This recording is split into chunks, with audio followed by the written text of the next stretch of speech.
Alright. When we last left off, the party made their way to the border between the red and blue zone. And they discovered a the faction of headhunters under the mage battalion. They discovered a sea elf cleric of sorts and a orc woman who were being captured by this order.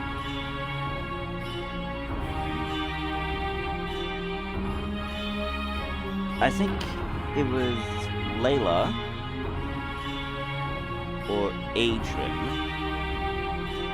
that had the vision that told them about what was happening. That was Adrian. Yeah, Adrian, okay. So with that mind happening, everybody was able to get out of there scot-free. They are now returning back to Burkton, their hideout bastion of sorts, as they are going to be planning their next move. Because you guys were also going to do the hunting, so I would say you got the hunting already. And you already picked some of the herbs, because I know Nail decided to stay in Burkton to help healing the people within the church. So we'll pick up to you guys just arriving to Burkton.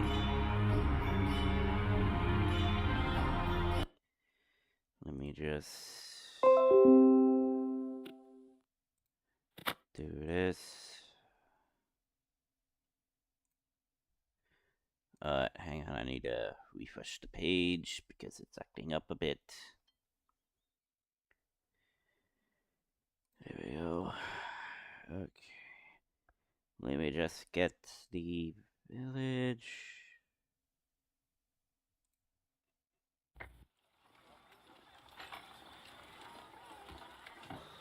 Alright.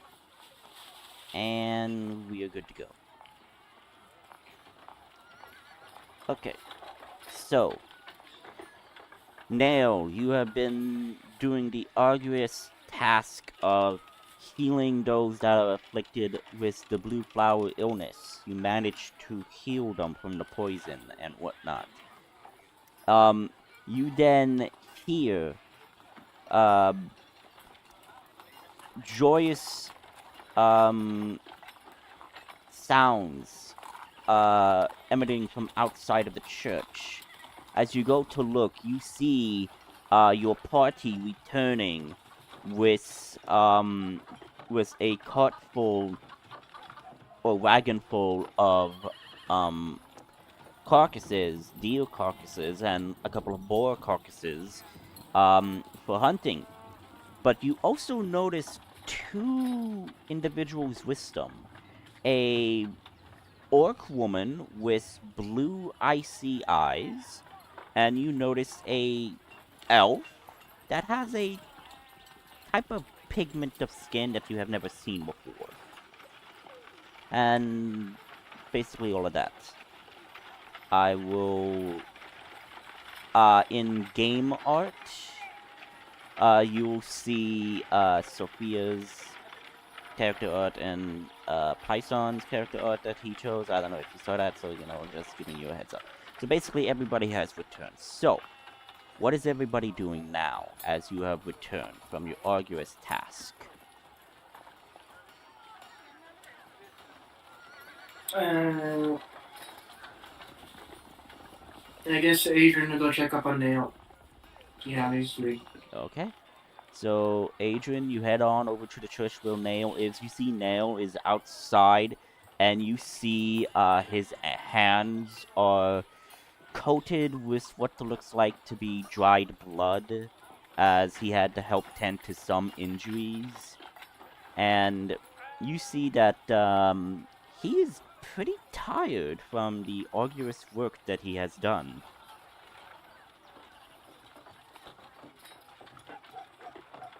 And Adrian will hand over the the herbs to the nuns and stuff. Yep. You We, hand it we over to found the sister in charge, and she thanks you. we found the stuff we're looking for. Hopefully, this will help. Yes, this would help greatly. I thank you.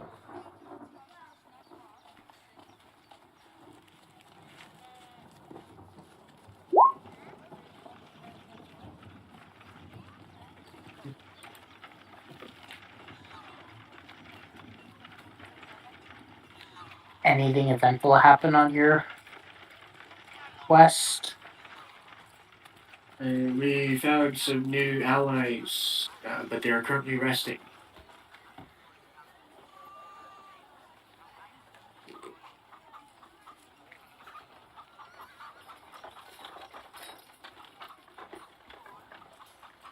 One a elf with blue hair, and another orc female. It's Orc. not blue hair. It's more of like a pinkish red type of hair. Okay, pinkish red hair.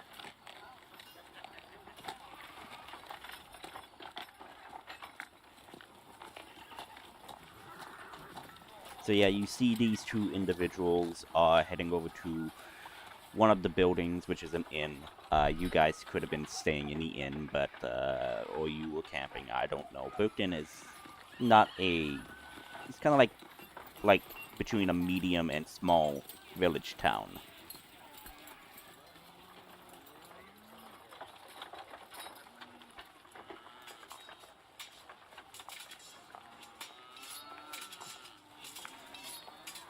So you see them go inside, and you assume that they are going to rest.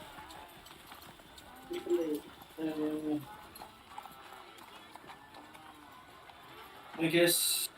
What is everybody else doing? Well, Layla said BRB, so I don't know what Nail is wanting to do. I don't know what Ortiz wants to do. Because I already gave a new task, so you guys could actively decide to work up a plan with the information that you have to attack the wall, or you could do more scouting. Because you only heard some information about the blue zone. You don't know anything about the green zone yet.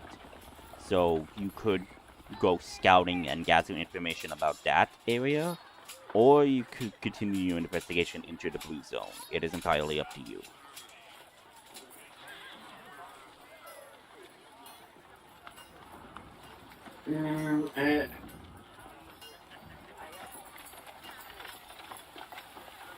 Well, shouldn't we be heading up to Mount Rich as soon as possible? Or actually, Adrian will let know his vision. Well, actually, no. That his vision happened while Nail's around, actually, so he knows Yeah, already. so you know about the vision of him getting a foresight of sorts about the two new characters from your patron.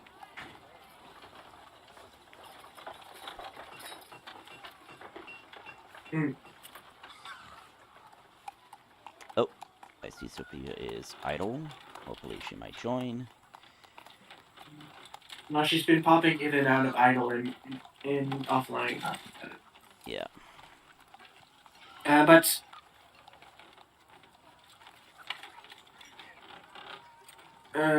what do we currently have for missions again? So I say you already got the hunting mission done.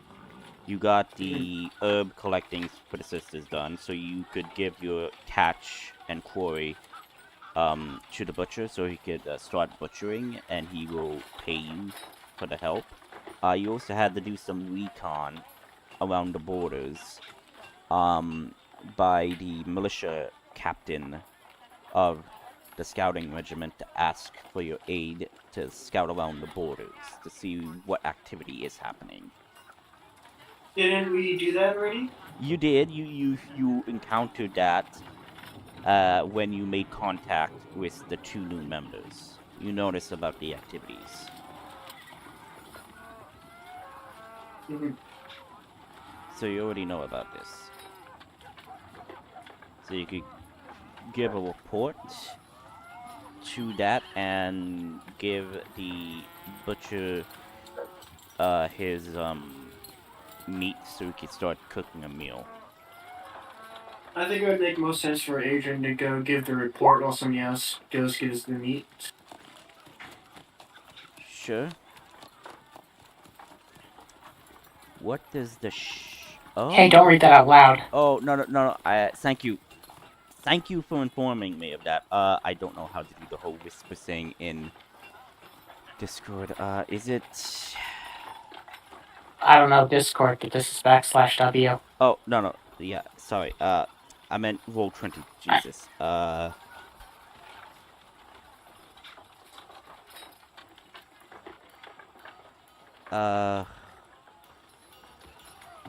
Is it? /W. And then type a name. I recommend testing it out just in case. Hi? No. /W, and then you type a name. You just even have to type the first couple of letters, and then it pops a pop-down menu. Yeah, I you know, can but select for from. some reason, it's not working. Like, /W, space, then. Space. Oh, there we go, space. Okay, so I forgot the space. Thank you.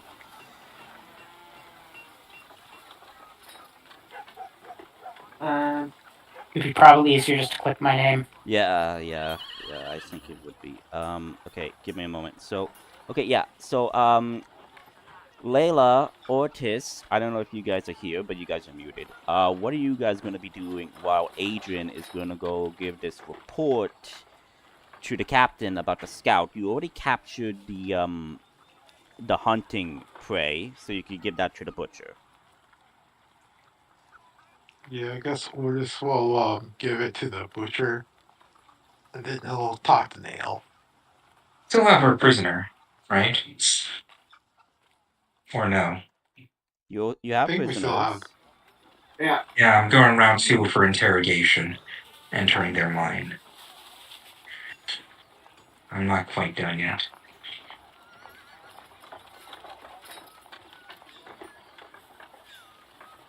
Did you know you can whisper to yourself? Oh. Yep. Okay. Let me know if you got that. Mm-hmm. Good. So yeah. So who's giving the meat to the butcher? I am. Okay. So you go. He is ecstatic. He is very thankful to you guys procuring some food. He gives you. He gives you. I would say you catch maybe 6 deer and 4 boars, so he will give you.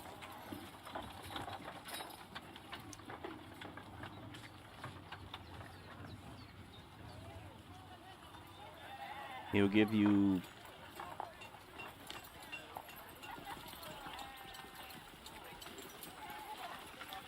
Okay, give me a moment. I'm calculating. He'll give you 6 silver for the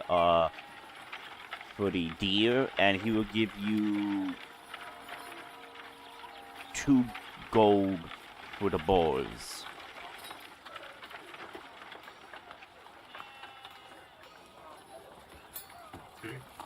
Oh. Okay. So yeah. So Adrian, you go to the captain to give you a report. Mm-hmm.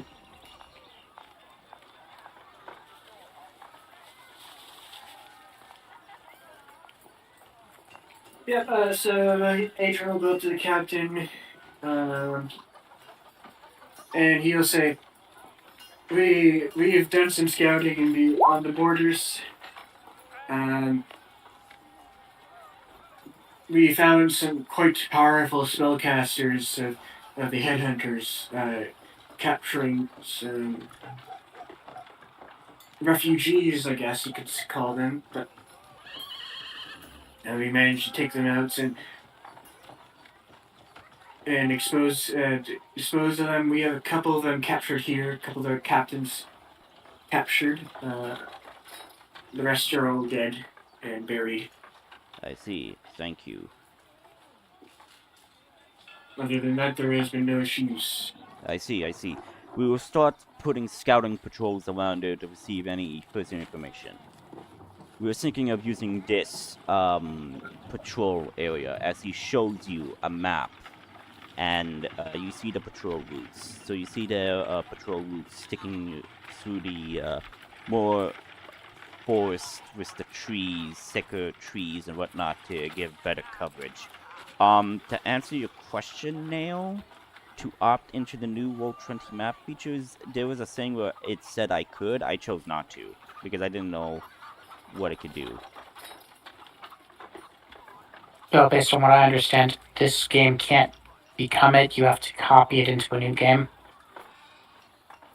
Yeah. Well, I say it's fine the way it is right now.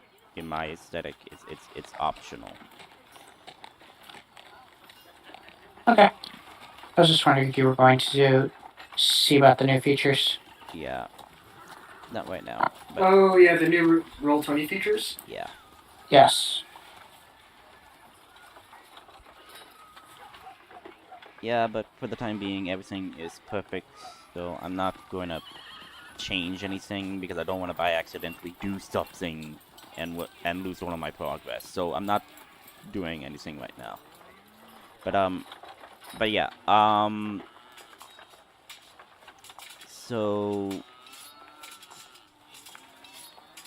So while you're doing that, Adrian, getting a report and seeing what precautions this guy is doing, Nail, what are you doing right now?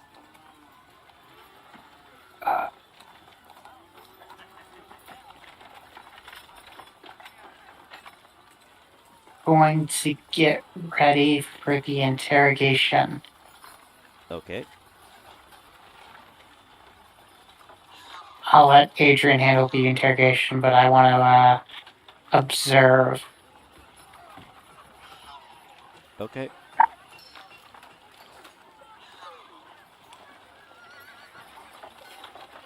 You can totally do that. So, after giving the report to the captain, he thanks you as he, tells you about precautions about the patrols for the scouts so they could gather information. He bids you farewell as he is going to implement that right now.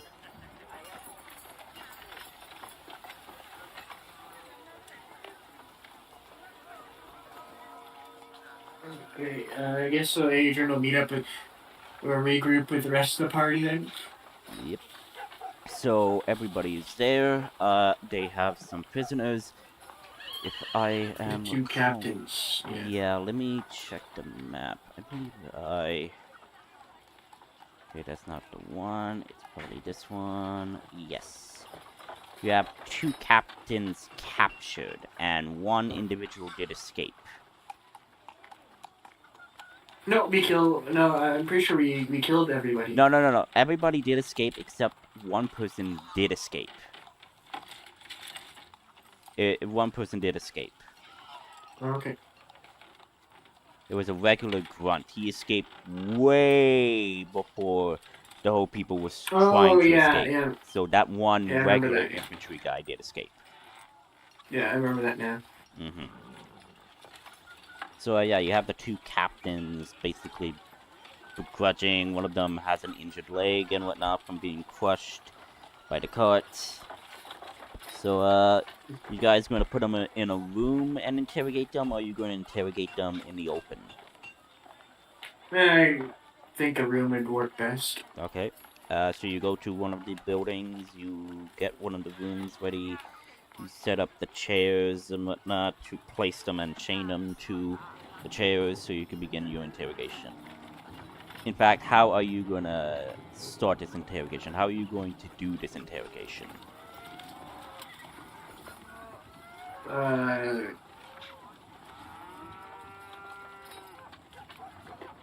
Adrian Adrian will kick a chair and say, "Tell us everything you know. Where are they?" Well, actually, I was gonna ask, like, do you separate them and then interrogate them, or you're gonna interrogate them at the same time? Yeah, we can separate them. See if they're what do you call it? Information. Um, interferes with each other, basically. Tell if they're lying or not. Okay. So you're asking for what exactly? I was just joking about that, but the where are they? So he will ask them, do you know of any other patrols that will be going around in that area? Okay, so you're interrogating him about that. Okay. So you interrogate him and saying like, huh, maybe, maybe not. I mean, you captured us. We don't need to exactly say anything about it. Is this the one with the broken leg, or This is the one with the not broken leg. okay? You want me to break your leg like how I broke your friend's leg over there? Agent says. Roll intimidation.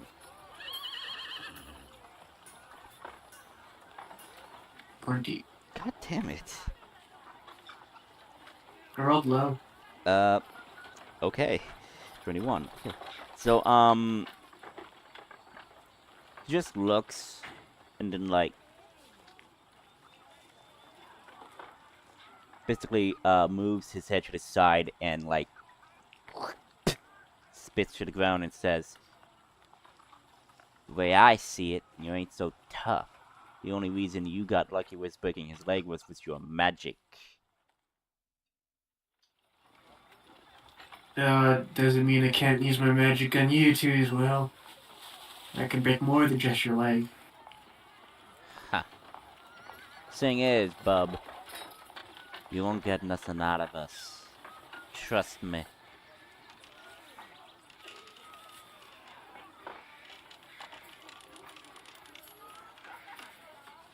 Uh, we'll see how you're feeling about that. And you get no food for a couple of days, for a week.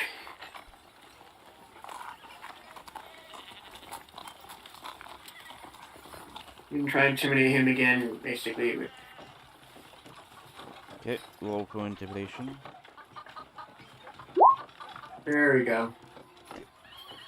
How? 31. Okay, wait. How do you have... Oh... Okay... Hang on. Okay, plus your Hello. proficiency, plus your... Hey, I have hey, my Sophia. speaker Okay, messed up. so it's... Okay. Plus... So that's your proficiency. He has expertise in intimidation. He got that with his level 10 ability. Oh, okay. Yeah.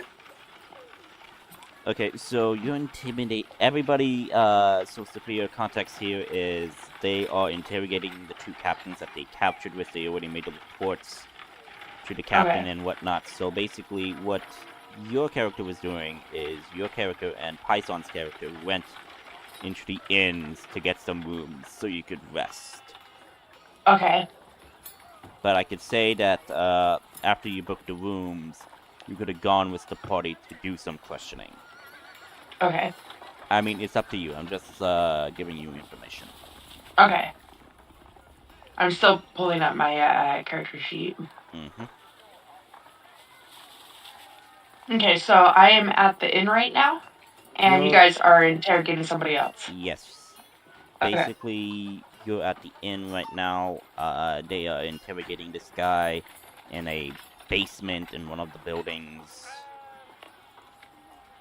And, okay, so Adrian, you said for,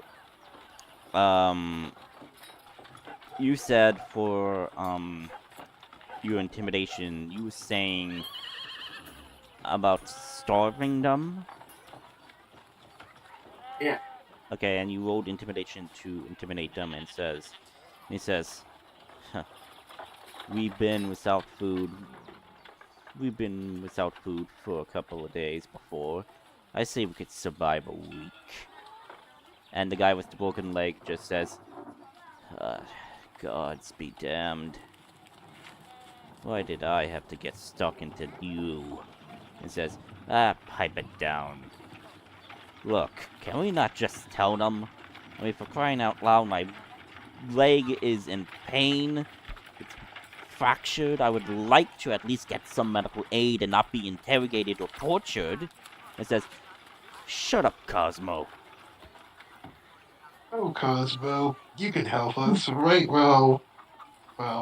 As I would just offer them some alcohol. Just relax. It's been a hard day.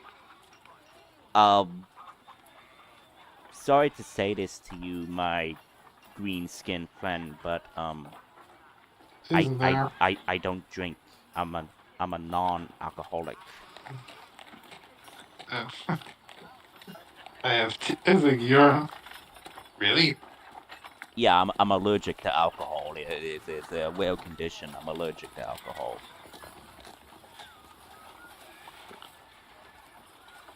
He just looks at him like he's confused, like he's by alien creature. For all you know, he might be telling the truth. He might be lying. You don't know. He tries to look at the other guy to see what he thinks. Because says, believe it or not, it is actually true. He does not drink. Last time he drank, like his face got all red, and he started to somehow get a rash or something. We had to use a restoration spell on him, for God's sakes. Okay. I guess we have that. We'll use plan that for you, I guess. But why don't you tell me, or just sits down? Why don't you just tell me everything? Like, who taught you magic? That seems fine. Okay. So, are you trying to persuade or intimidate him? He's just saying it. He doesn't like. Okay, He's okay. basically the. You're just generically speaking. Okay. So, as you say this, he's saying, like, well, to be perfectly honest, he goes by so many aliases, we don't know his exact name. I mean, like, he goes by so many aliases, he's like a spy master or something with his magic. The only thing I do know of his identity is he's known as the master of spells or something. I don't know. He's apparently from Faerun, is what I could gather by his accents. But that's pretty much it.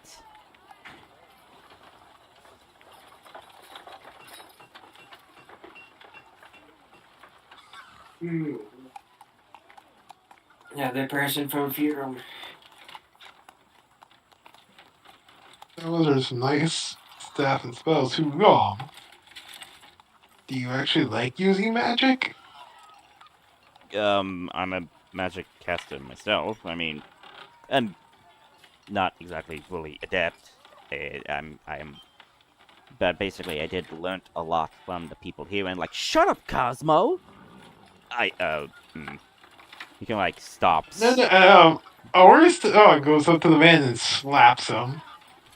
Wolf hit. It's an automatic hit. So like, my question is, are you rolling for damage or Pain. pain? Okay, you backhand slap him or you like open palm slap him? Backhand. Backhand. Okay, you just backhand slap him and like, pooh. He's like some blood just like pooh out of his mouth and like. It ain't the first time I had to see you, Greenskin. I can assure you I killed many of your kind for disobeying.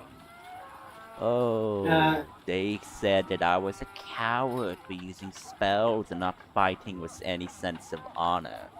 What honor is A- there to a bunch of savages? Agent will take the guy not listening and take him away, basically, so that he can't interrupt Okay. the Oris actually cooperative say, work. Oris would say, what's the honor for someone who's got to get their legs broken? Like, he grabs one of his feet, grabs one of his toes, and just snaps it. Which toe? He's wearing boots. Like, he literally, like, he takes off, like, rips off his boots. Because that's why he really has that kind of sheer strength, and just grabs one of his, like, his big toe and just breaks it. Okay, you do that. You break it. He does not feel any pain. Yeah, Adrian will just take him away. Take him out of the room. Okay. You take him out of the room and says, Cosmo, you say anything, the master will kill you. You know what happened to Hubert, right? Adrian Right? will They'll shut do it. it to you! As he's like being like casted out, and like the man Cosmo is just like not saying anything. He's just looking down and like.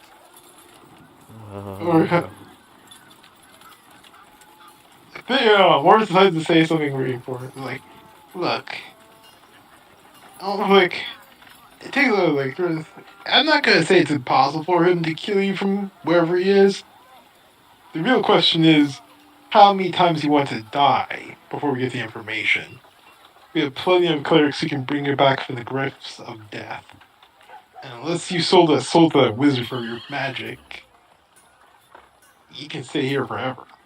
So let's just relax and talk about more better things like your favorite cup of tea.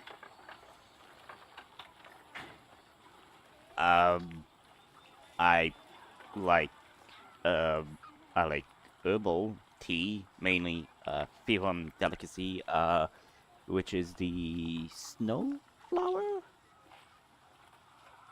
tea.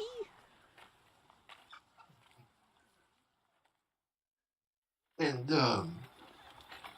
do you how often does it get imported into the base? Well, to be perfectly honest, we haven't had tea. I mean, like they freaking cut out tea expenses and all of that. It's mostly about arcane research and whatnot. The damn Baron is.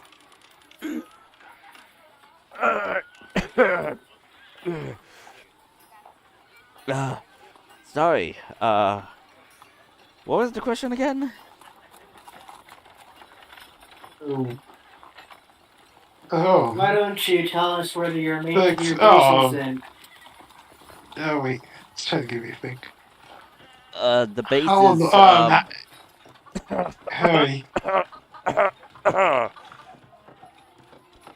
uh, base is somewhere. Adrian, I'll give him a check. I see, like, Insight? You're wanting to do an insight or a corner check? yeah, either or. Okay. Well.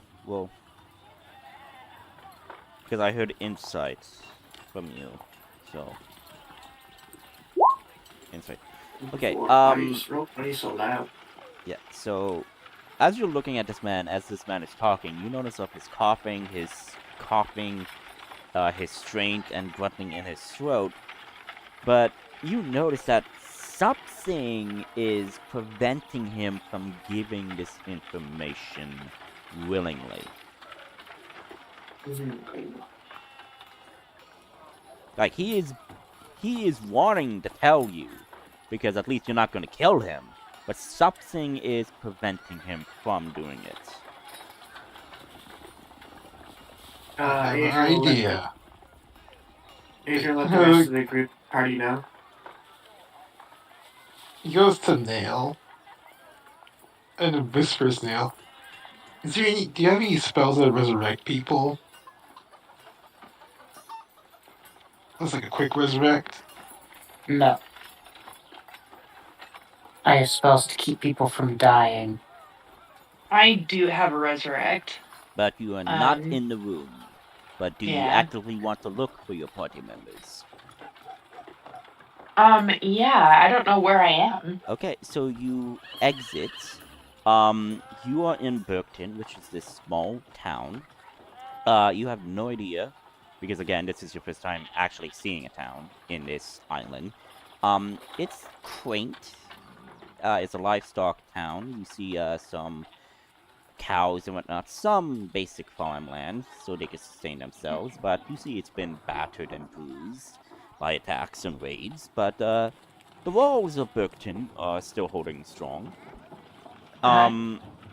You see, there's a militia captain and whatnot, and you actually do see one of the militiamen go up to you and yet, "Hello, miss. You look lost. Is this your first time Yeah, here?"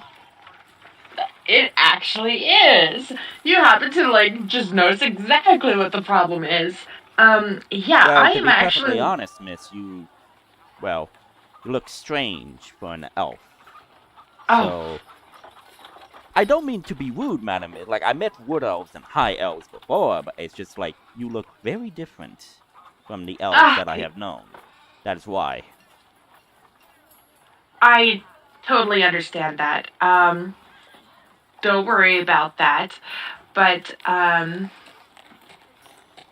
am looking for, and I start describing the people that I had been with last night. I Okay. ask him if he knows where they are or if he's seen them. So as you're describing the party, you're saying like, "Oh, you mean those people?" Um, Yeah. I do know that they did take at least two of the headhunters, look like to be captains, to that building over there. Um, Follow-up question, Adrian, are you just taking him out of the room to another room, or are you taking him out of the building entirely? Into another room, basically. Okay, just asking. Yeah. You see that building is like with guards and whatnot. You do notice what appears to be a iron cage of sorts, and you do see that there are prisoners there of different races. You see high Oh. elves, you see wood elves, you see humans there.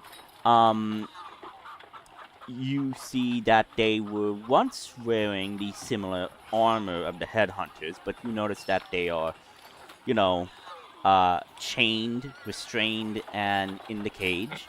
So you could guess that this might be where prisoners are kept. And you notice that when the man pointed to the building, they are probably in that building conducting a interrogation of the prisoner that they, with the prisoners that they captured.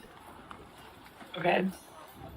So I take the guy and I go ahead and approach this building of It's not a big building. It's well, there's it's just two got floors. these prisoners and stuff. Well, yeah, Like I can see. I'm saying there was like a cage and whatnot on the Okay. outside. It's not, it's beside the building, but it's a Oh, okay. two-story building. You see that there were guards there, and as you're approaching, they kind of like step up and like block your path and ask, "Yes, miss, can we assist you?" I say yes. I have two friends who are here, and I start describing them to her as well. Describing them to these guards. Okay, so Yeah. they kind of look at each other and says, "You are friends with them." Yeah. Hmm. New friends, but friends. So, one of the guards kind of like say, "Well, sir, I mean, like, she did come with them when they arrived into town, so probably they saved them from those two bastards that they're currently interrogating." Yes, yes, but we can't exactly take our chances. I mean, like, this could be a whole plot. That is true. We are dealing with those magic bastards. Very well, we'll let you see them, but you will be escorted to them. Okay. That's perfectly fine. And he kind of like whistles and gestures to two guards to escort you to where they are. So Okay. you go inside the building. You see it's kind of like a guard outpost building, like a police station of sorts. You see that there are guards doing some work. You see some plans going on, and you are descending into the basement, the bottom floor of this building. And Okay. you do hear like some shouting, like, "You bastards! Oh, wait until that he gets to you. He is gonna kill you lot. Oh, and I bet he's going to enjoy experimenting on you, elf boy." And you hear the door kind of like open and slam, and you see Adrian coming out of a room, and he sees you. Okay. With the intensity, I like wave my hand almost sheepishly because I'm not sure of my place. But I wave my hand to him, see if he notices me. Adrian does notice you. He's like, sorry you have to see all this. This is what comes with war, unfortunately. It's okay. So Adrian. Adrian will gag this guy that keeps on talking. Okay, so one of the guardsmen Sir Adrian, you are acquainted with this individual. Yes. Can you vouch for her? Yeah, she is powerful healing magic. She helped us quite a bit when we were rescuing her from these headhunters. I see. The guardman outside tasked us with just escorting her towards you, just to ensure that she is on the up and up.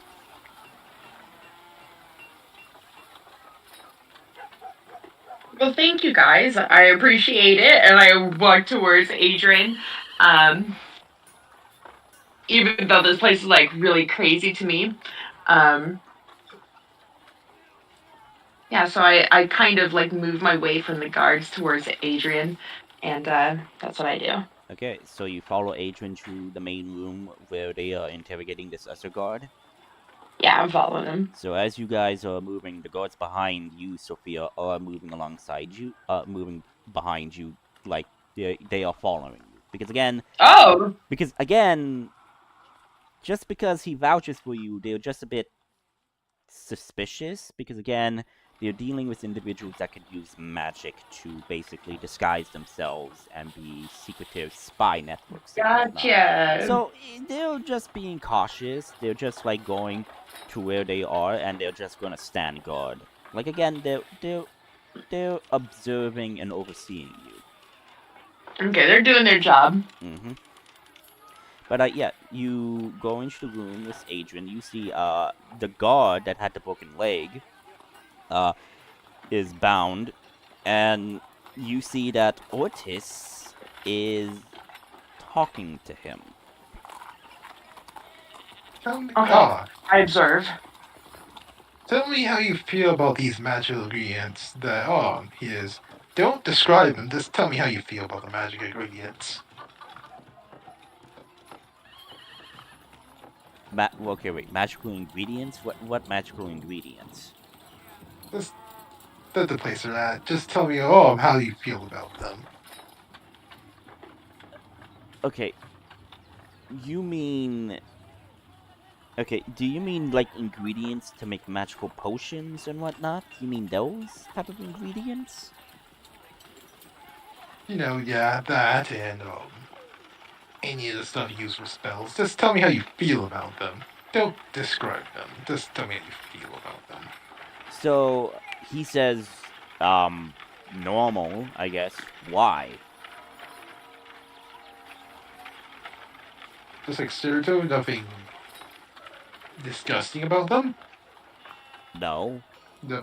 I mean, there are some ingredients and materials that are very gag-worthy, but none in this region, if that's what you're referring to.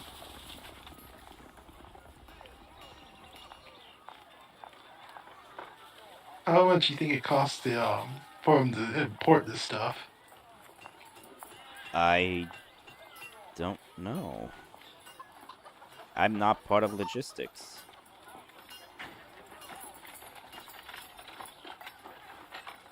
Okay, so why did you choose to serve this wizard? Well, you see here, I'm military. I mean, like, our commander just told us to assist these people here. That's all. Do you have any attunement to any magical items? No, the only items that we have is staves that are kind of like more powerful than regular magical staffs that we use for our focus. Are you attuned to the staff? I am, yes. Were you given the staff by the wizard? No, we were given to it by our commander. Our commander is in charge of the magic brigade within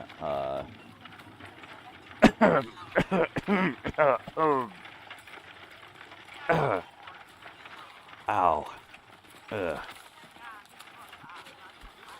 You see, some blood starts to dribble from his nose.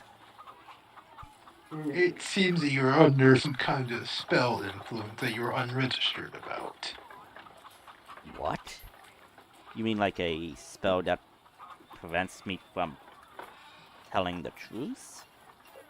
Maybe. I mean, you have any spell that's on you has any spell that you are aware of is considered cursed, don't you think? And you would want that removed as soon as possible.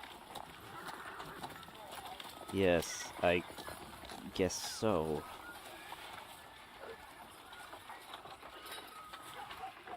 I'm sorry, I'm just having trouble believing that I've been cursed.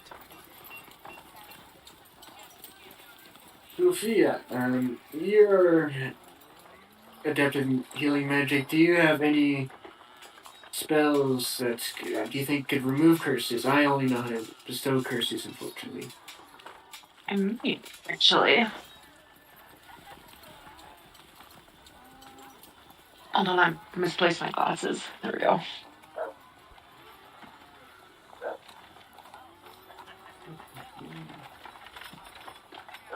I believe remove curse is in the cleric spell list. You just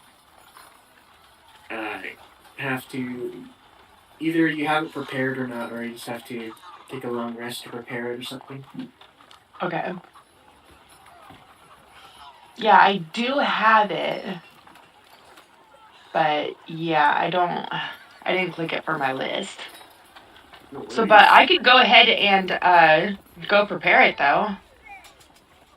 Like, if we got no other time. Nothing else to do.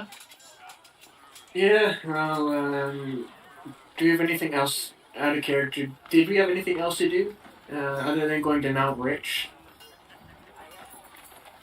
I do know you guys were wanting to head to the blue area where Mount Witch is. Mm-hmm. Mm-hmm. Well, have you?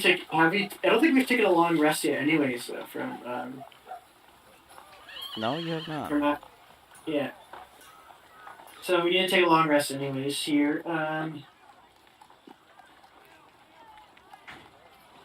With Adrian or Arcana check to see like what kind of see if you can identify what kind of curse is put on this guy. He knows how to curse people too as well. So would he have any? Would that give him any more knowledge, perhaps?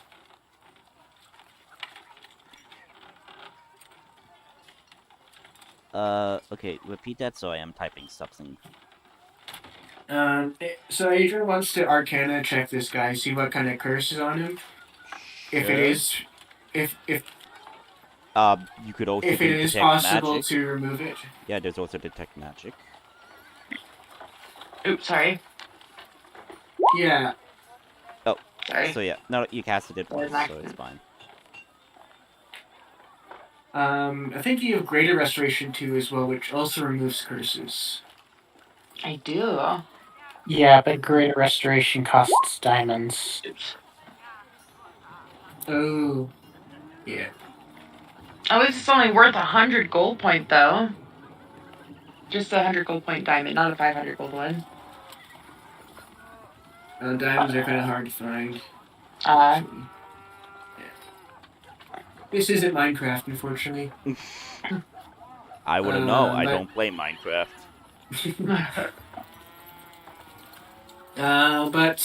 But yeah, Adrian will just Arcana check. Would he have any additional knowledge since he also knows how to put Curse curses on people? Yeah. I would say that you know some curses, and since this man is from Firum and the individual might be from Firum, I would say that you might have knowledge about Firum curses. So, I'm using luck point. okay, fine. My last luck point. Yeah, There, take it. There we go. That's a lot better. 21. Okay. So with a 21, you do know that a curse is on this individual. However, this curse is Firum from origin, but you also tell that there's something darker with it. So this spell kind of like is not spell, curse. This curse is preventing certain information from being revealed, and it emphasizes with a cough as the individual is slowly being poisoned, is what you could get.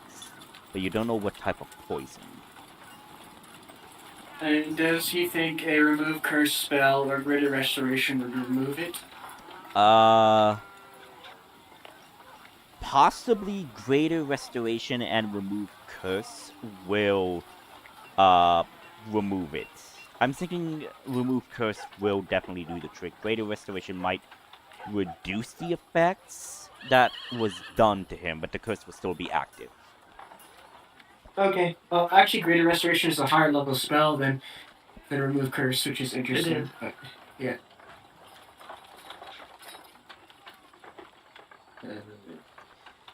So Okay. Nail.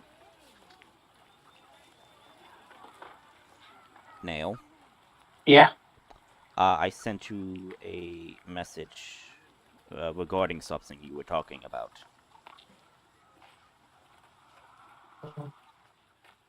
And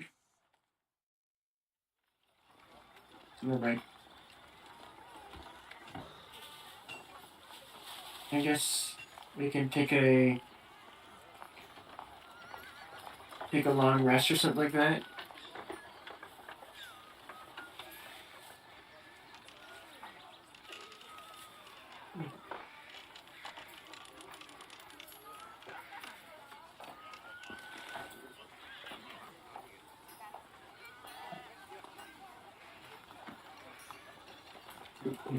Um.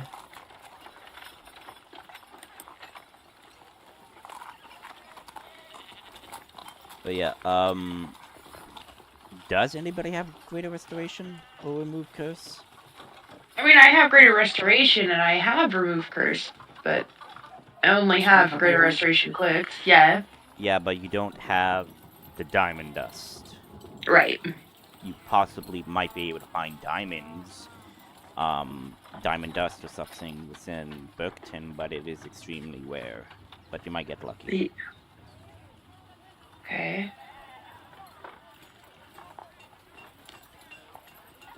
Well, do you want to go adventuring? But I don't know where we would look. I mean, we'd have to like rob a jeweler or something. Yeah. Well. We could try the remove curse spell first before we try to waste the 100 gold worth of diamond dust on this prisoner. Okay. Wait, what do you want to do? Just the remove curse spell first. Okay. We have to take a long rest. Okay. Anyways.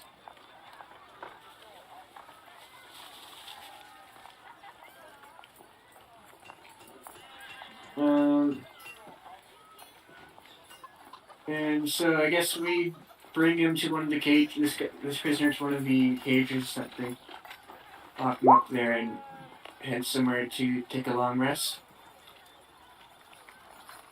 And I follow him. Do you have anything that can disrupt his magic users, at least blind them in such a way that we can function and they cannot? What? What do you mean? Yeah. He's asking if he has some kind of potion that could blind them. Are you No, asking but Kind of like the prisoner? nail. Oh, No, nail. no, he's Yeah. asking me. Oh. You wonder if there's a way to temporarily blind people? Yeah. I'm gonna hand you a piece of cloth and say, tie this around their eyes. It's called a blindfold. Are you wondering how to keep them from doing magic? Take a gag and Yeah. put it in their mouth. Almost all magic requires you to speak words and tie their hands together. I don't think I could French kiss some random dude in the middle of a combat situation. Shove your tongue down their throat. Yeah. Well, Yes, with Adrian gives you one of the anti-magic collars. otherwise, no. Yeah, there is the joke that the easiest way to stop a spellcaster is to pin them against a tree and make out sloppy style.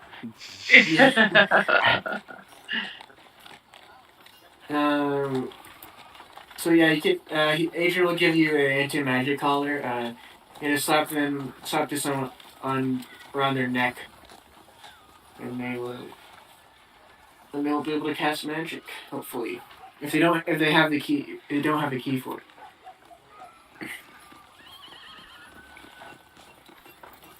Actually, Adrian will give everybody one. Okay. You're giving them the collar that prevents someone from using magic. Yeah.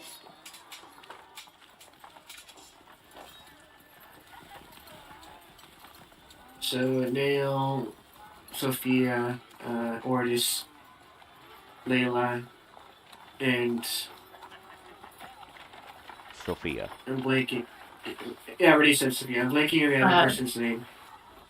The person that didn't end up. Bramble and Since and both of them are not here, yeah. he won't give it to them yet. Yeah. But how many are you giving? Are you giving like 1 or 5 or like? He has 20.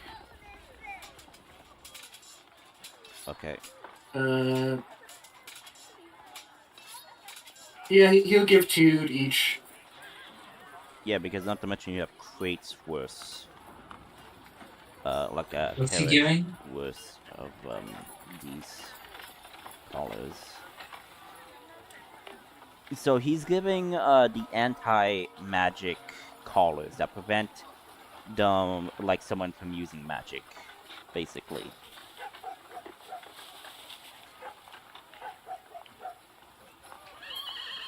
Yeah. So he has.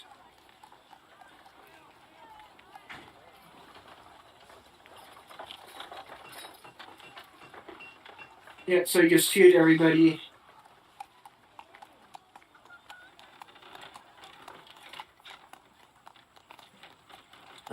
So he's 12 left. So put that in your inventories, basically. And where can we go take a long rest, basically?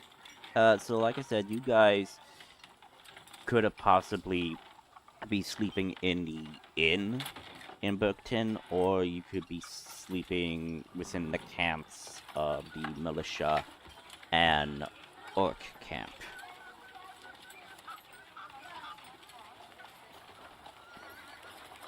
I guess Adrian will go sleep at the inn.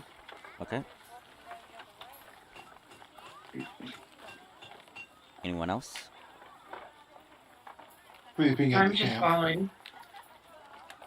I follow Adrian. Okay, so who's going to the inn to sleep, who's going to the camp to sleep, or who's going to be doing something else? Because right now, I would say that you guys arrived, like, mid-afternoon at this point. Okay. Well, I follow Yes. Adrian. You'll probably be at the camp, and you'll probably be on the tablet Okay, so looking at the Ortiz. magical items. Okay. Yeah. Oh, actually, before Adrian leaves, he's going. Before Adrian leaves the prison cell, he's gonna instead of he's gonna go up to the guy that was like talking back Okay. and use his last spell slot for the day and cast bestow curse on him and remove his mouth. Please. Oh. You're removing his mouse for a day. Is that even possible? Up to you. It's up to you. Actually. Just the spell says the GM or at the GM's option, you may choose an alternative curse effect, but it should be no more powerful than those described above. Which is as a disadvantage on ability checks. I guess you could make someone mute, but to like Matrix style remove their mouth. Yeah, Probably no. I not. would say that you could. Actually, you probably could technically do because it's more like sewing their lips, which is more manageable. I would say this: you could permanently make him mute. No, it's not permanent. It's 8 hours. So. Okay, but basically, you could make him mute, make him not able to speak. Okay. So he has to make a wisdom saving throw. And it's a DC 19. Yep.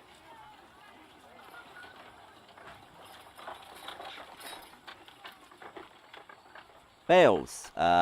He's just like cursing at you and whatnot, and then like his voice falls short, and like he's trying to say something, but nothing is coming out of his mouth, and like he looks at you. You see anger in his eyes as you see him mouse F you. That will teach you to talk back for a little while. And the agent will walk away and again head to the inn. Okay.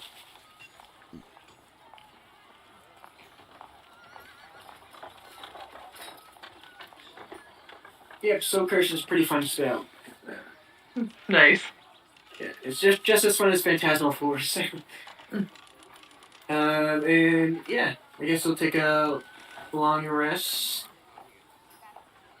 Regain everything back. Okay. Before I take a rest or whatever, I actually prepare the curse spell. You mean remove curse? Yeah, that's what I meant. Remove curse. Okay. What components does remove curse need? It needs Because I do know you have your nothing. arcane focus, which is your It necklace, I believe. right. It says voice, and then I don't remember what the S is, but I don't see any component requirement other than voice and whatever S is. Semantics. You have to do a dance. Oh, Yeah, I'll wave my so arms. V and S Yeah. means you don't need any components. So V means voice, S means semantics, C means M is components. material. Oh, M. No, M is material. Yeah, M is material. Sorry. Ugh. But Okay. yeah, You can So, pretty yeah, much you- cast it. yeah. So you could totally cast remove curse. All right.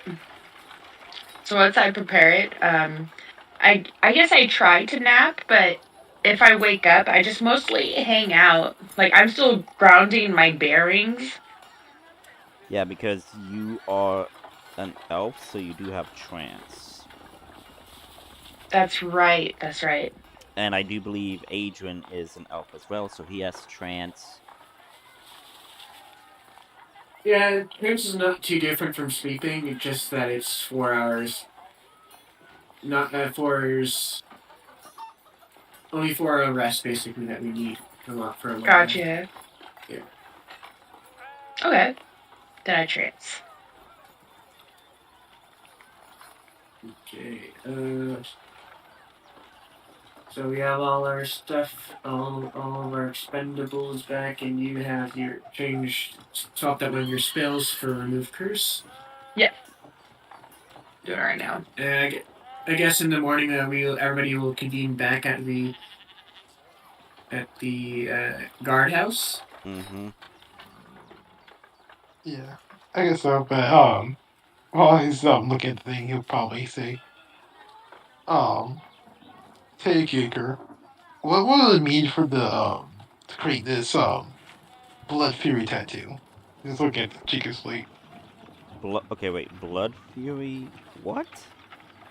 tattoo. It's a magical art. It's a magical tattoo. Okay. Never heard So of he's that just asking. tattoo. Uh, so the caretaker says, I am not versed in this type of magic. What is this magical tattoo? It's on the list. It says you're very powerful. It lets me, one of the main properties it says lets me heal after attacking people. It seems like something I might want. I do not know much about this item, but maybe the Supreme Caretaker might know.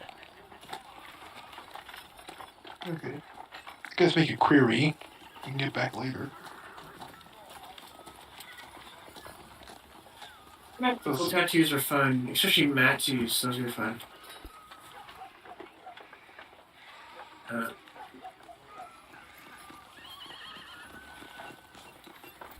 Oh yeah, actually, I wonder. Tashes.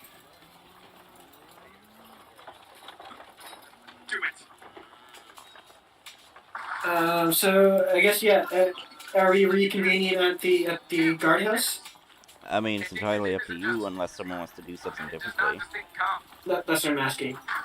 So, like, is everybody, like, going to bed, or... Oh yeah. After going to bed. He's just doing it while he's just waiting. Mm-hmm. Then just goes to sleep. Making his queries. He'll also ask for magreens for something that could blind people. Something that doesn't disrupt night vision. Sand. Pocket sand. Great. Yeah. Pocket sand. Poke their eyes out. Good God. Yeah. That'll temporarily blind them, hopefully. But yeah. Okay, so... Who's doing what before they go to bed? I prepare remove curse Okay. before I trance. And yeah, Adrian's just going to bed. He's just grabbing a room at the inn. Yeah, and I'm And gonna assume that you guys are also eating, so you eat a good meal, so you do that. So no one is going to be doing anything before bed, so if that is the case, then I would just move on to any instances while you sleep and or in the morning. okay. So no one has anything. Layla, you don't have anything that you want to do before sleep? No. Okay. Nope. So, a couple of things happen. Nail. As you are sleeping, you hear the voice of that individual you had met before that was a dreamwalker, the Yunti. And you hear her voice, but you hear it being distorted. Like there's two voices. It's the same voice, but one is regular, one is another. Like it's kind of like a mirror voice of sorts. And like you're hearing this phrase, like in darkness, there is evil, but also light. One cannot exist without the other. One cannot force this paracausal power onto anyone. You must find a way to prevent someone disrupting this balance. You must free yourself. You must. And then you hear like a pained scream as someone is like being stabbed. You see like a shadow, a figment. You see the Yunti figure being stabbed by an individual using a katana-like blade. And then you hear the voice that is distorted and saying, we cut you out. And you wake up after that night. Going down the list. Sophia. Yeah. As you are sleeping, it's your first time sleeping in an above-world bed. Yeah. You're having difficulties of sorts getting accustomed to it. But once you finally find that rhythm and sleep, you fall into your trance, and you're dreaming, but flashes of images are going through you as you are sleeping. You find yourself on a ship where you see your people sailing. You notice going through a cavern of sorts, of rocks, and then you hear a humming song. And as everybody is on edge, you, as a child, is watching this, seeing this, entranced by this, so to speak, by how beautiful it sounds, but everybody is showing this fear. Then, all of a sudden, you see a streak of blood flash before you. Another streak, until you see 6 bodies on the ground, and everybody terrified. You then hear this voice that was singing, saying, my, such a little seedling or fleshling, hiding amongst the adults. You could have stopped this, little one. You are unaware of what is going to happen. I look forward to making you my meal next time. And that's when you wake up, as the memory of that incident on that ship is fresh in your mind as you wake up sweating in your bed. Layla. Yes. You are sleeping. You have been through so much, and you think you might get a peaceful sleep, but you don't. You're always plagued by the memories of the what if and did I do this? You are struggling to sleep until you do find sleep. But as you sleep, you see an individual outside your window. You see an individual that is cloaked, wearing a plague doctor's mask, as you recognize this individual as the Raven.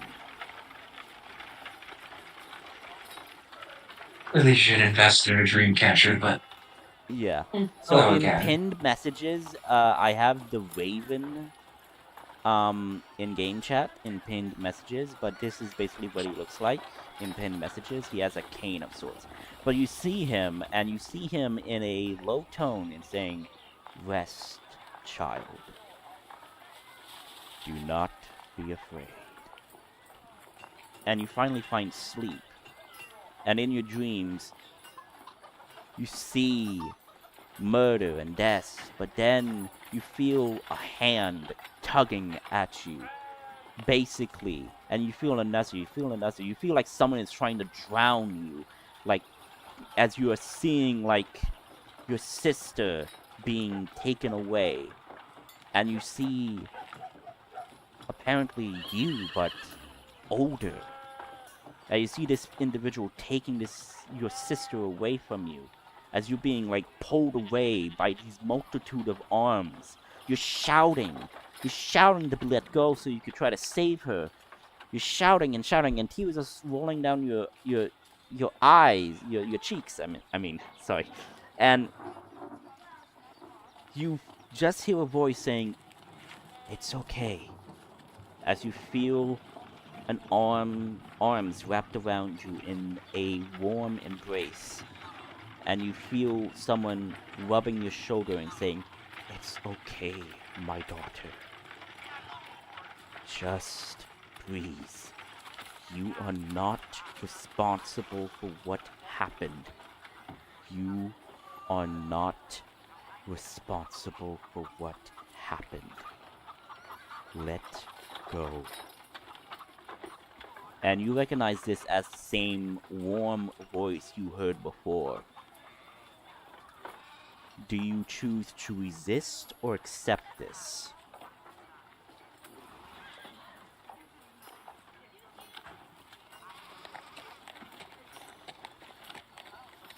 I can't forgive until I know what happened. So you choose to Until I know. resist. You choose to I choose resist. to resist. Okay. I need you to roll a wisdom save for me.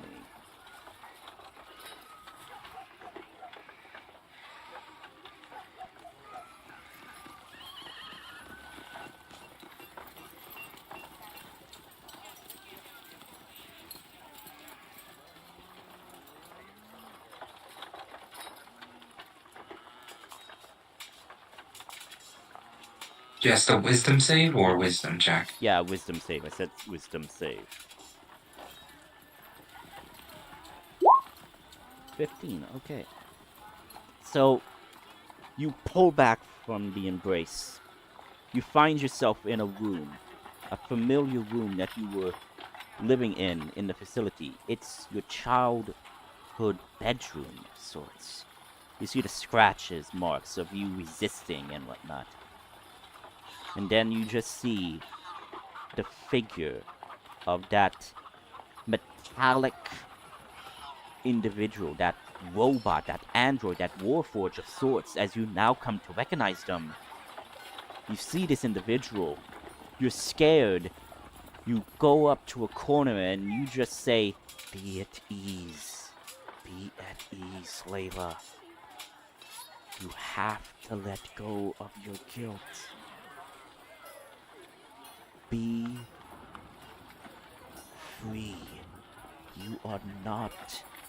And before they could say anything, you feel like a static, and you see that the image before you is shifting as you're seeing a shift between a perfectly functional Warforged machine. You see this android, this puppet of sorts, that was the individual that tormented you and whatnot. You see it begin to shift between one that is, clean and repair and new. You see it shift between a damaged and broken, tormenting looking one. You know, like the shift between like the animatronics from Five Nights at Freddy, from like, oh look, they look pristine, to like, oh look, they're looking horrible and decrepit now. It's kind of like that. It's Yeah. shifting between that, as the voice is Gotcha. shifting from the warm voice to the mother, and saying like, "You think you can be free? You must not listen. You think you can be forgiven? You must not listen." And saying, "You don't even know what is coming, my dear. After all, the person that's speaking to you is lying. Be silent. You do not talk to her like that. Oh, I am just telling her the truth. She's a weapon, a monster. After all, You were made in my image. You cannot forgo what you are. As you see this automaton figure approaches you, as you see its decrepit skeletal metallic hand basically approaches you and saying, "You will always live with this, Layla." I wish to wake up. I wish to. Make a wisdom save. 13. Oh, you try to wake up, but you can't. Tears are forming down your face, and then you hear the warm voice saying, "Enough!" As you see a figure stand in front of you, in front of this image of nightmare and torment. "You will leave my daughter now. You will not speak to her. You will not play on her fears. Do you hear me, grandmother?" Oh my, oh my. Finally, she speaks. I must say, I'm a bit sad. I mean, you did kill me. And now you don't want me to meet my grandchildren? For shame, my daughter, for shame. You keep on lying.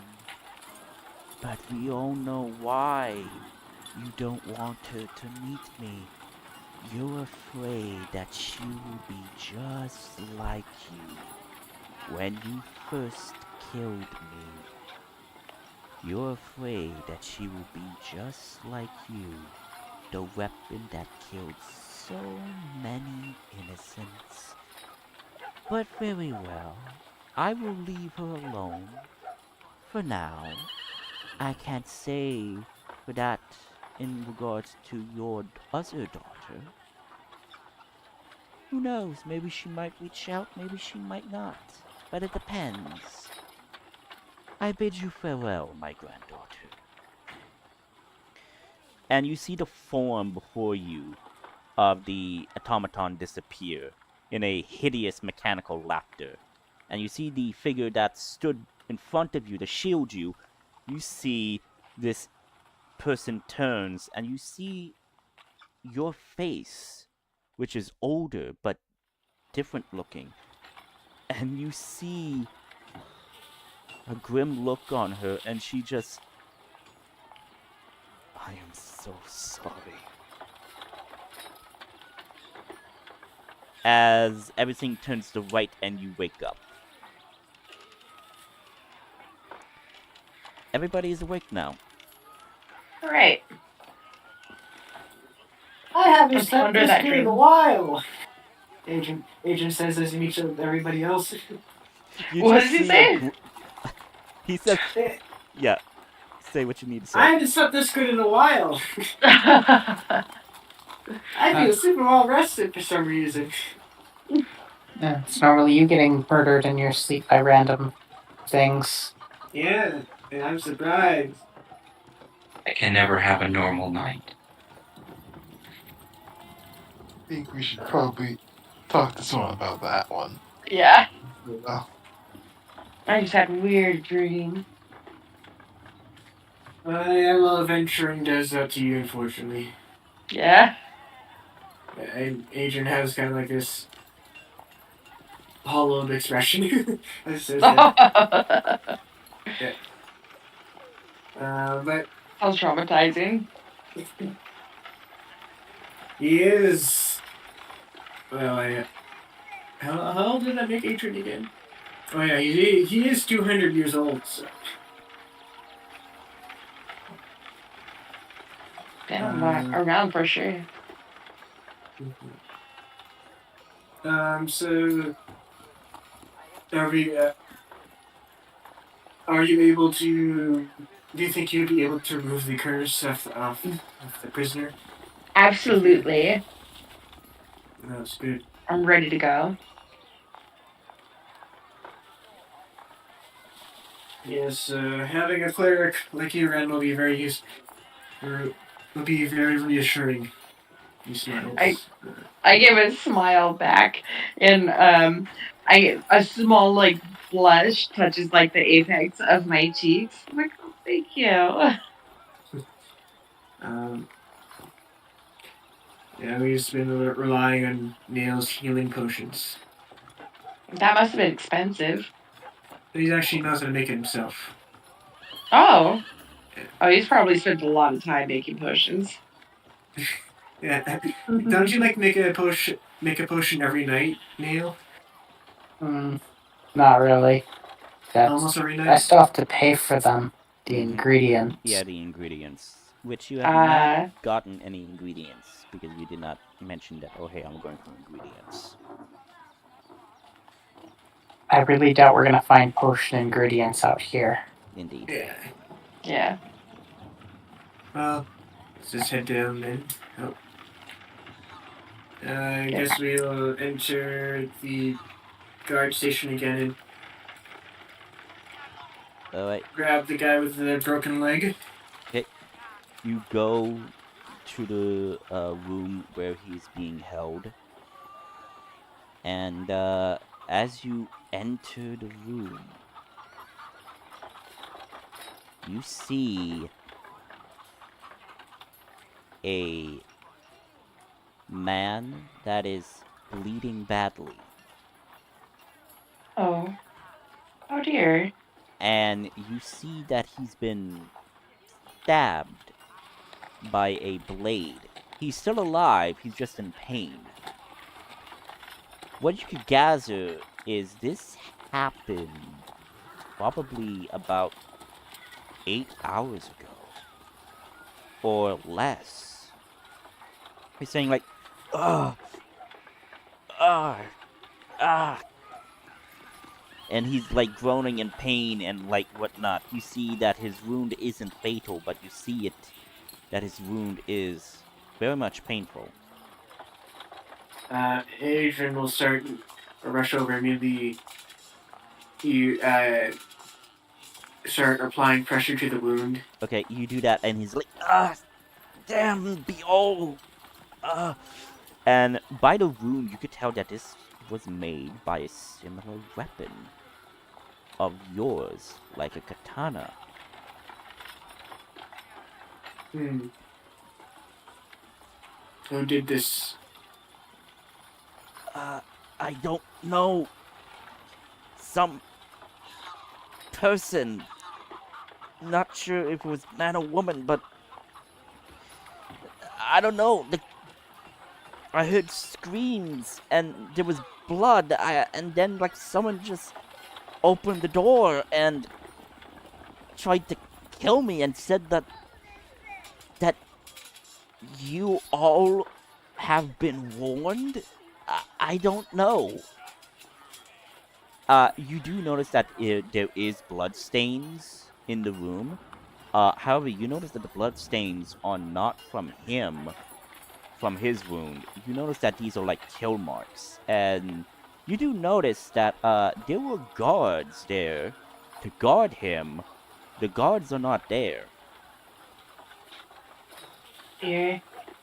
Well, either way, I rush as well. And as Adrian is applying pressure to the wound,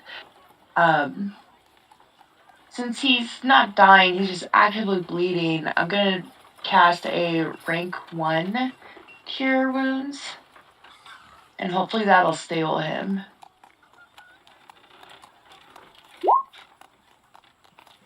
Oh, you can add your wisdom, I'm pretty sure. Yeah. Yeah. And then that is +3, so it's just a 6. Am I able to add a guidance to it, or is this not one of those things? You can't. Okay. You can't add guidance to that. Guidance only applies to ability checks. Oh, okay. So you Okay. did a first level cure wounds. Mm-hmm. Okay, so you used one of your spell slots, or did you have that prepared? Well, I actually used one of my spell slots. Like, Okay. I thought you Yeah. had to have spells No. Okay. prepared to use them. Yeah. Okay. Yeah. I'm remembering what clerics and paladins and like what other spellcasters do. I'm just I'm Oh, okay. remembering. I'm remembering certain things, but yes. So yeah, you totally do that. You heal his wound. You see his wound starts to close up a bit, but he is still in pain, basically from being stabbed and basically being left there. And who has the highest passive perception?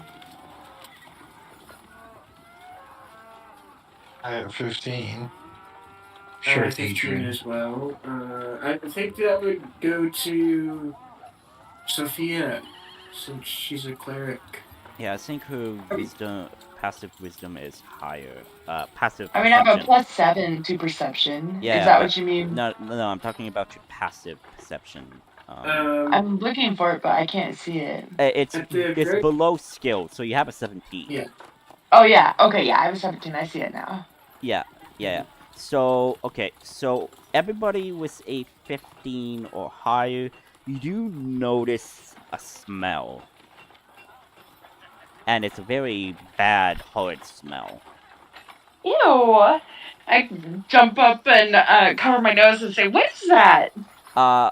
I believe it was Ortis and Adrian that had the 15 passive perception. Yeah. Okay. Yeah. So you two recognize this, because of your line of work. You recognize that this is the smell of a rotting corpse. Two rotting corpses. Gross.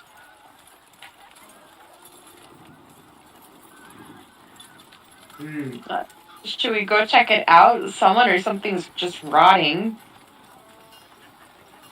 Yeah, Adrian will go over calmly and begin to inspect the corpses. You'll You follow the smell, and it leads you to a storage closet, and that is where the smell is coming from. I look at Adrian with like trepidation as we look at the door, somehow fearing what's on the other side. I say, "After you." just in case maybe he's encountered zombies before and they don't smell that great either. So you take out his sword. Okay, you take your sword out. At the ready, Or a it sticks blade. out. Yeah, you take out your sun axe. Yep, totally. You have your weapons at the ready. Who's opening the door? Oris will Adrian knock goes first. Oris will knock first to see if anyone answers.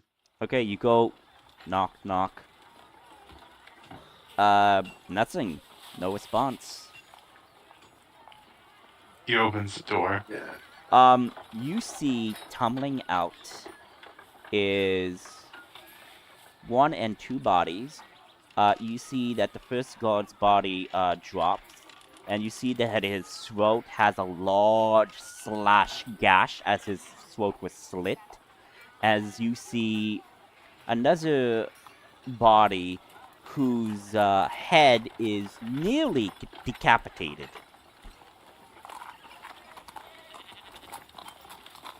Well, I put my hands to my mouth and I'm like, "Oh my god!" And I step back honestly when the bodies come out and fall. I try not to get hit with them. The guard that is not, sorry, the headhunter that is restrained, saying like, "Oh gods, oh my gods, get me out of here, get me out of here. They know where I am. Get me out of here!" As you see him starting to freak out.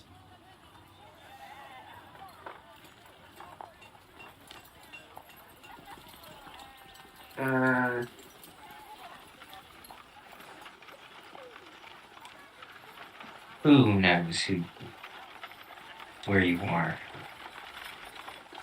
Adrian will inspect the bodies. Roll an investigation See check. Investigation or perception, See- up to you. perception. There it is. 19.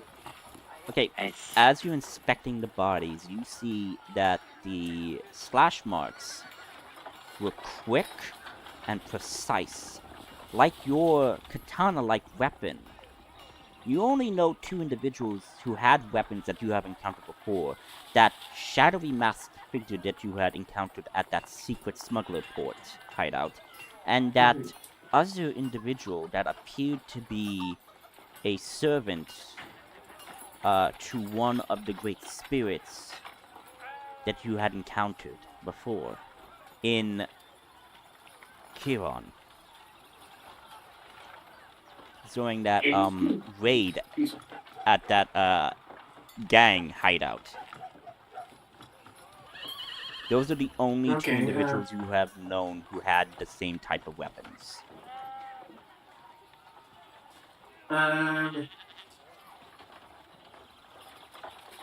Adrian will take out his the necrotic sword that he has, and see if like the edges are, see if the cut is similar to that blade. Oh. Okay. You look, and you see that the blades are very much similar. And you then hear and see your patron, and only you can see this. You see Ichigo with a crossed arm and saying, believe it or not, those type of swords are frequent to my sister. She is quite adept at killing. She enjoys the bloodshed of war. I wouldn't put it past her if she did send her puppet or patron servant there.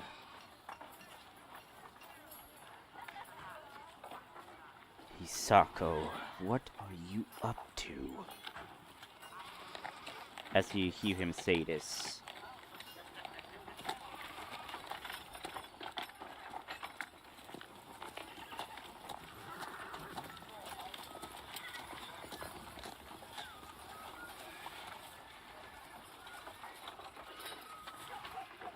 Sorry about that. I lost connection for some reason. Oh. Okay, welcome back. Yeah. Did you hear what I say? No, I didn't. Okay, basically, Ichigo pops out. You see him spiritual, like, only you can see him and hear him. He says that those type of blades are used by Hisako's followers. They use any type of weapons and to, like, wage their war. And he says, Hisako, what are you up to? As he said this.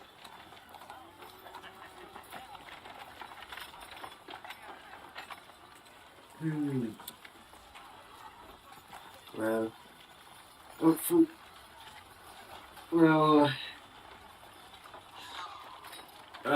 let's get these bodies out of here and give them a bit proper burial. While that is happening, we can see if you're able to remove the curse off of this headhunter, Sophia. And I nod.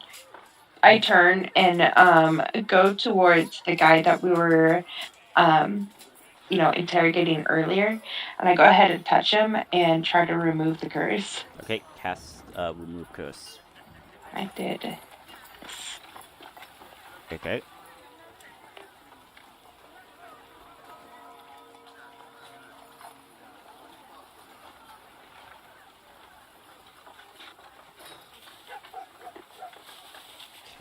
Does it work?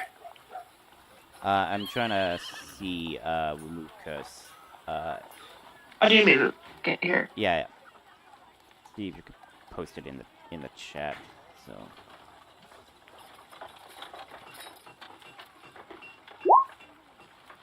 Thank you. Mm-hmm.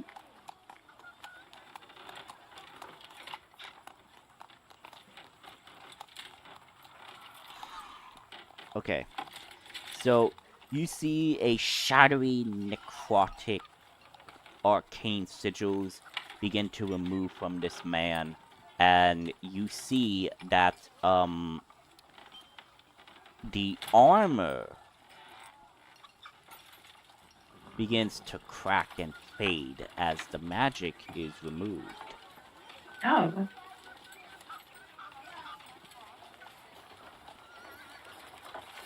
Like the armor he was wearing?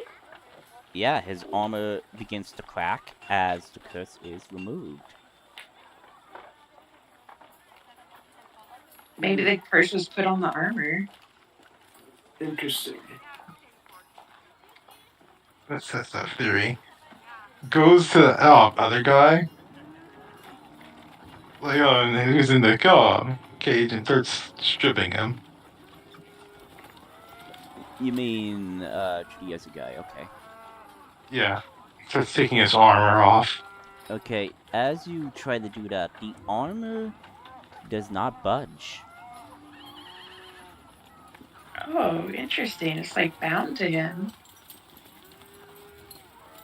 I guess we're gonna do it the hard way. By the way, he is Oh, still no. mute. He is still mute, by the way. So, you just see him mouthing, like, cussing at you, but no voice is happening. He's silenced.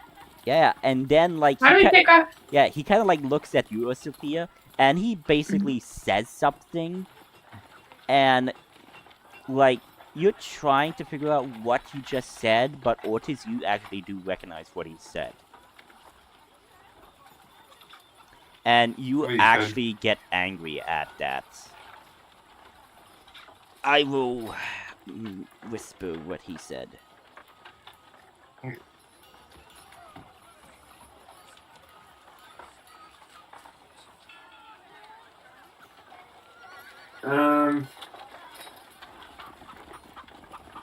Well, let's see if we can. You're free from that curse now. He just is Okay. silenced, though. How do we take off the silence? So I can choose to remove it if I want to. Oh, okay. But it should have only lasted for 8 hours. Yeah, or is this going to start taking off the armor by force and using his light axe to start chopping off the armor into bits and pieces? Whoa! What is happening? I don't like it. Start getting frantic. I mean, you could cast Don't- Remove Curse again on this guy. I mean, what I'm seeing right now is one of my comrades like chopping off this guy's arm. So He's chopping off the armor. He's trying to remove the armor, and he's using his axe to see if he could pry the armor off that way. Oh, I It thought seems to he be was chopping off his necromantic. fucking arm. So he's basically like peeling it off of him, and not being pleasant about it. Gotcha. Yeah. Yeah, I'm gonna put it past him. Should I collect cast? speed, for God's sakes, now. He still has the pickle jar. Armor. We could just remove the curse so he can sit on. Now, if you remove the Well, already- curse, then. Oh, this is a different guy. Oh, Yeah, Yeah, this he's is doing the one with still armor. So he's testing out the theory. Plus, if the armor is destroyed, it can't be cursed. Well, we kind of want to keep the armor intact to see if we can. First, okay. the curse will remain intact even if the armor is destroyed. It'll just become pieces of armor. Yeah. And second, you wouldn't be able to remove the armor even by force. You'd have to peel his skin off and we flay can him. kill him, and we need to talk to him. Well, the master one we don't really need to talk to. He doesn't seem like the one who will give us information, but you'll have to flay his skin to remove the armor. Horus has no problem doing that. I touched the guy and cast remove curse. Okay, and as a On spell him? slot gone, to Yeah. remove curse, you do that, and same thing happens again. The armor begins to crack as the sigils on the armor fade into dust. And you can talk again. Hooray! I tried to shoot Orin. Your name's Orin, right? Ortis. Ortis, sorry. I tried to shoot Ortis to try and get him to stop because I don't want to see people hurt in front of me. Okay, so Ortis, you go and what part are you trying to whip off? What part of the armor are you trying to whip off? He's starting the arms first, so he's just like gonna like grab it and just start hiding it. Okay.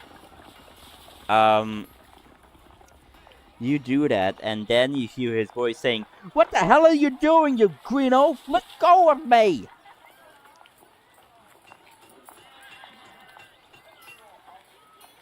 Just looks at him like, oh, you can talk now.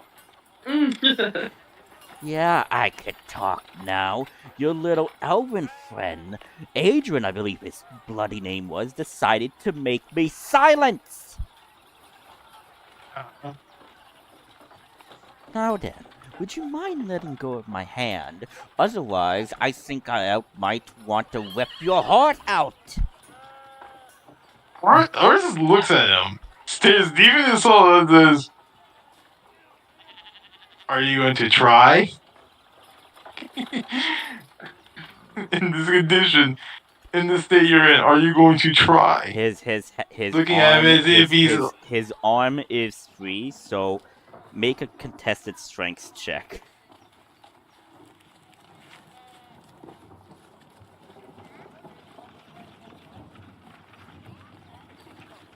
Yeah, he tries to pull his arm away so he can try to hit you, but like, yeah. He starts with his thumb and then breaks it. you feel his pain. I step back. Or just gives a grin. I like, any more sass swimming from you?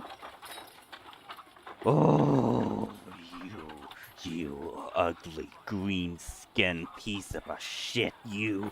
Oh, just wait until he gets you. Oh, I'm going to enjoy hearing you getting freaking Ooh. tormented.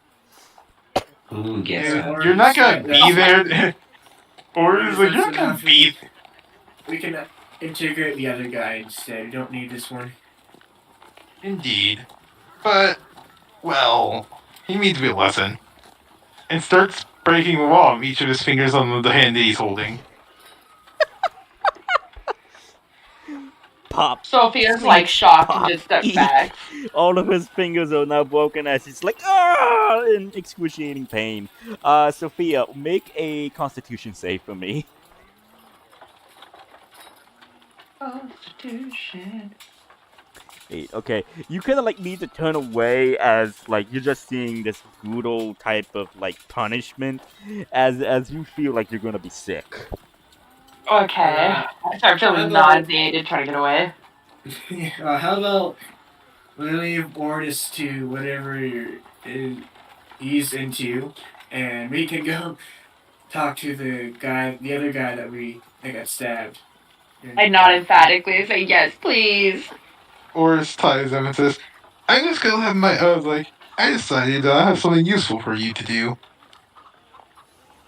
You're going to be a punching bag for my friends. Oh my god. He says, "What in the hell, you goddamn monster?" Or just shows off his teeth. Like, Burying them. he doesn't see this guy as like the same thing as him, like overall respect. He just sees him as he just sees him as like nothing to him. So You see you're all gonna of it. take him to where you guys are, and you're gonna use him as a punching bag. He's got like, he has him tied up, and he's just gonna like, I'm gonna like when it's done, we're gonna play a little game, a drinking game. I'm gonna bring some friends over. We're gonna play a drinking game while punching you. I like hide behind Adrian. So it's like, well, your friend here, well, it's like, but your friend over there, he's gonna be nice and taken care of. He's going to have tea. He's going to have some cake, maybe if you're lucky. Nothing more pain than he already has. But you, well, my friends, my clansmates were itching for a punching bag. We'll see how long you survive. And just ties him up and just leaves him hanging. Okay. Heads to the other guy. Like, pulls out the alchemy bag and just pours him some tea. God. Okay, you totally could do that. I don't know if you should be drinking tea with a hole in his stomach. No, no, it's in his upper shoulder that he was stabbed. Okay. Yeah, well, Adrian was to, tell him, we remove the curse off of you. Can you tell us the things that you were trying to tell us yesterday? You wanted to know something, right? Yeah. I I don't know.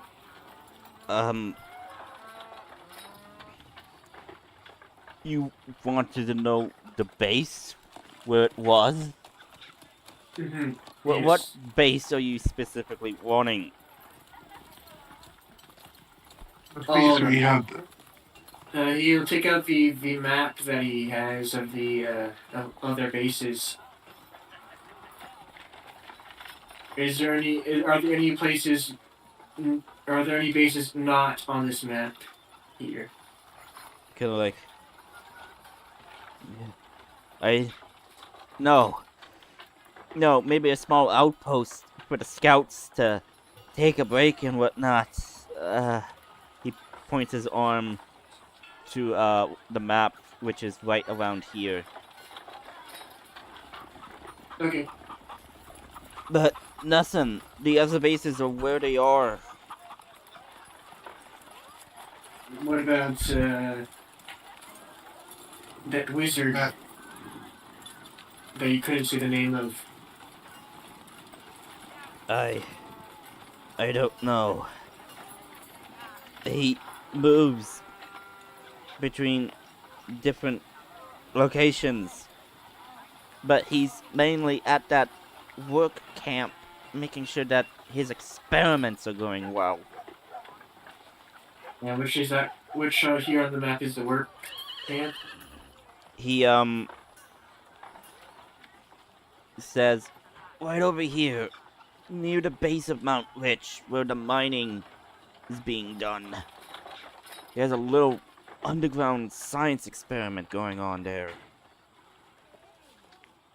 Uh, actually, Adrian. Is Neil? You're with us, right? Neil. Yeah. Okay. Do you actually, Neil? Do you have any herbs that can work as pain? Can numb his pain? Pain specifically? No. Well, actually, yeah, he just drank up. Oh. uh,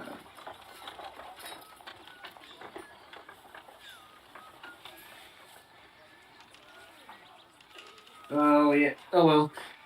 Um. What else did we ask him that he couldn't answer because of the curse? The supplies. What kind of supplies is he getting?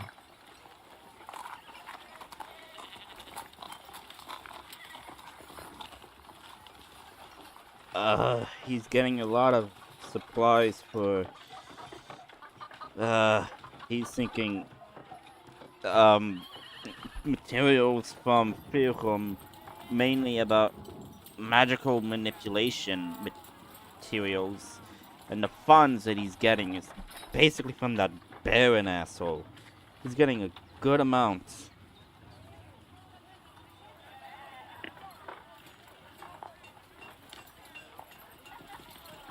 I have to be right back in just 1 second.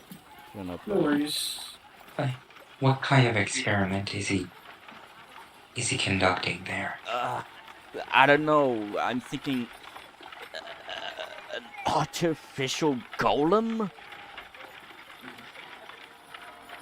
like a golem of metal, just not made in the traditional way.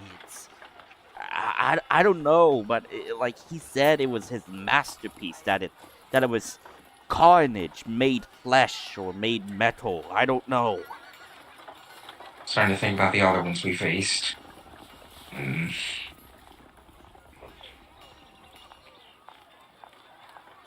Is it like the other ones? What other ones? Metal. Let's see. Yeah, that's You do remember that one I do golem. remember. Yeah, and Yeah, it I was is looking real similar. quick. Do I have minor illusion? Its image.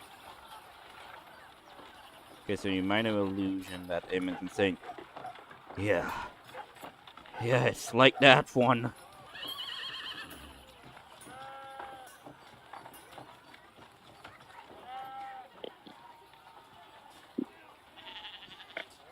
He said it was being made by someone's soul or something.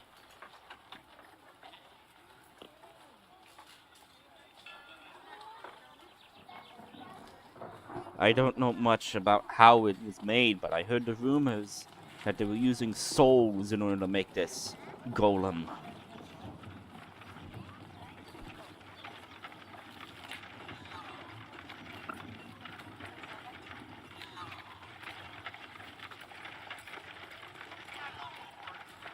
Hmm. I'm back. I swear to you, that's all I know. What is the? Oh wait, you don't. Do you know the name of your master, or does he not have one? He goes by many different aliases, but we know he's the master spellmaster, the master spellcaster, or spell ward. He's from He, Firham, that I do know of.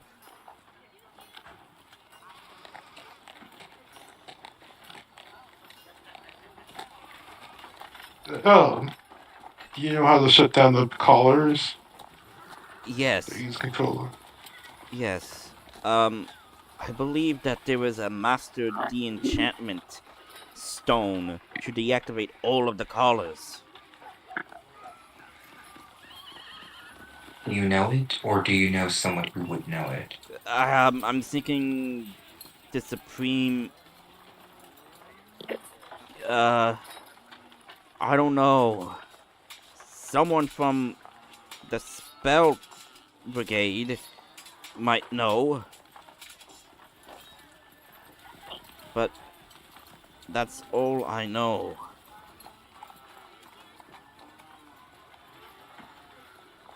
What about the base? Uh, Any weaknesses there? Blind no. spot. It's magically defended. Nothing can penetrate its defenses. The only major thing that is protecting is this gemstone, which is within the guard towers. It acts as a magical barrier of defense. Is it within the base or outside it? Within the base, in the towers that align each of the walls.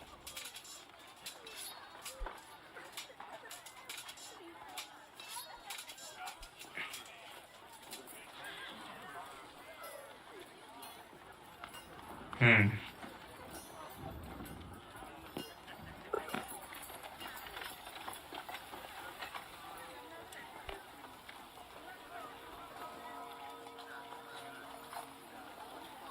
So is it like a complete force field, or is it just a ward to keep people out? Like thing that protect us from projectiles.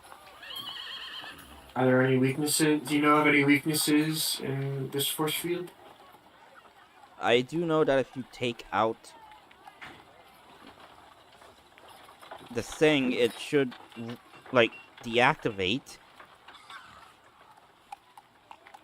Does it extend underground, actually? No. There are not any things from underground. Hmm. But it's highly protected. There's no way for you to get even close. We have our ways.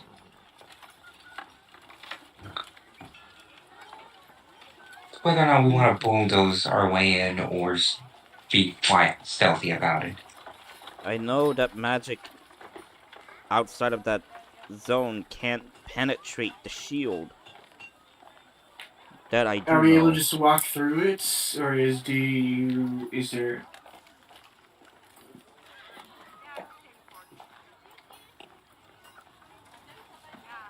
I do know you can walk through it. It's just you can't cast magic within the confines unless you have a certain protection.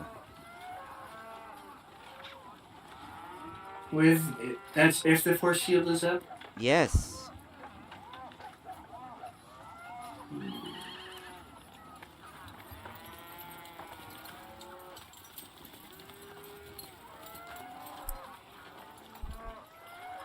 I got your messages, yes.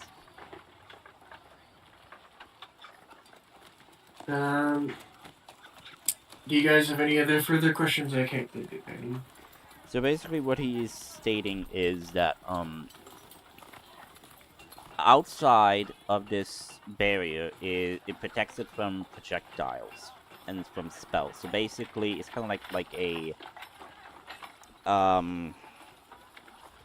spear of force or something that Nail was used for trying to contain that dragon and whatnot. But it's used to block out everything. However, there are ways for people to get in, and so long as you are wearing an item, you are capable of casting spells.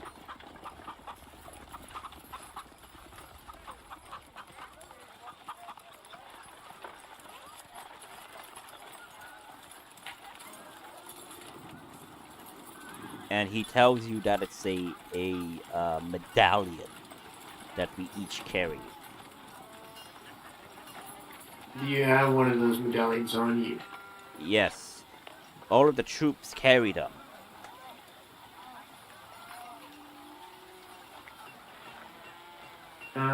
Adrian will summon a trusted guard and have him gather as many medallions he can find off of the prisoners and corpses as well.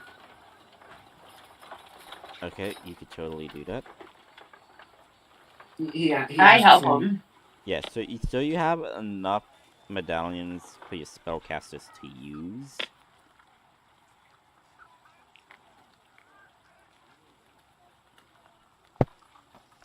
So if you have spellcasters with you in your force, and you bring them into the walls, they'll be able to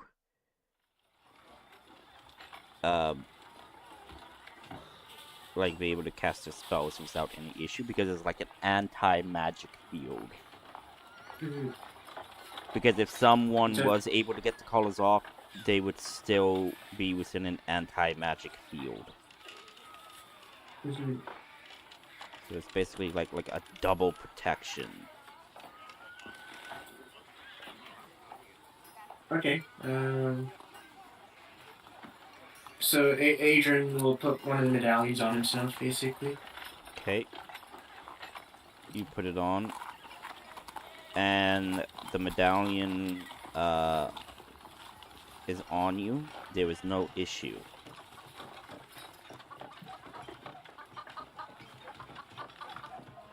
I just realized that we should identify them first before putting them on. Oh no! Well, yeah. Hello. Well, so I was helping him. And did your character say anything about you know, like checking it? No. Oh, okay. He just put it on without thinking by accident. Oh no. And then later, as he after he put it on, like, good thing that nothing happened because I could have just put on a cursed item without knowing it. Well, hey, you have someone who has removed curse, so. That's true. Yeah. But who That is knows? true. You know, Adrian will bring the medallions to Nail. Since I was helping him. Oh no, I didn't select detect magic. Never mind. Don't worry, Nail has detect magic. Nail also has detect magic, so no worries. Okay. Is Nail with us? And that's why he's bringing the medallions back to the group. Okay.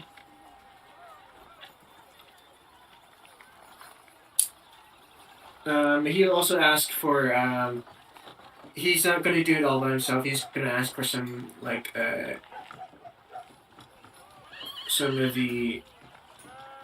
some guards or people that works in the army with him or whatever to start collecting them as well. Okay, so basically, you're asking. Okay, so you're asking the mages within the army to put the medallions on, basically. No, well, before after we identify what these do, just in case they're cursed. Well, Nail, you there? Yep. So do you cast detect magic and or identify on them? I'll cast Identify on them. Okay, so you casted. Sorry.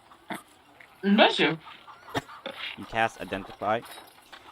You see that this object provides protection against anti-magic effects and allows the individual to still cast magic while they are attuned to this item.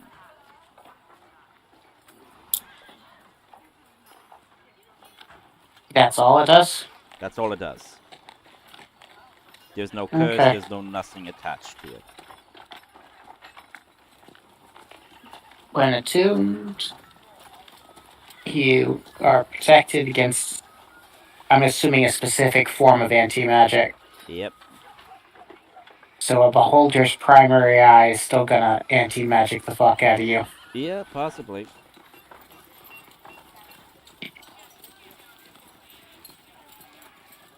Okay, nope, it's just a anti-magic protection. Okay, he'll notify the troops. Adrian will notify the troops that it's okay to put them on. It's safe. He even tested it himself. Which was a dumb move of you without even realizing that, oh hey, this could have been cursed. Whoops. I probably would have done the same though. What do these medallions look like? It's just the. So these medallions have the Headhunter Mage crest on it. Okay. So basically it's a way to identify people, but it's also a way to protect the users if they're being positioned in that like area of working.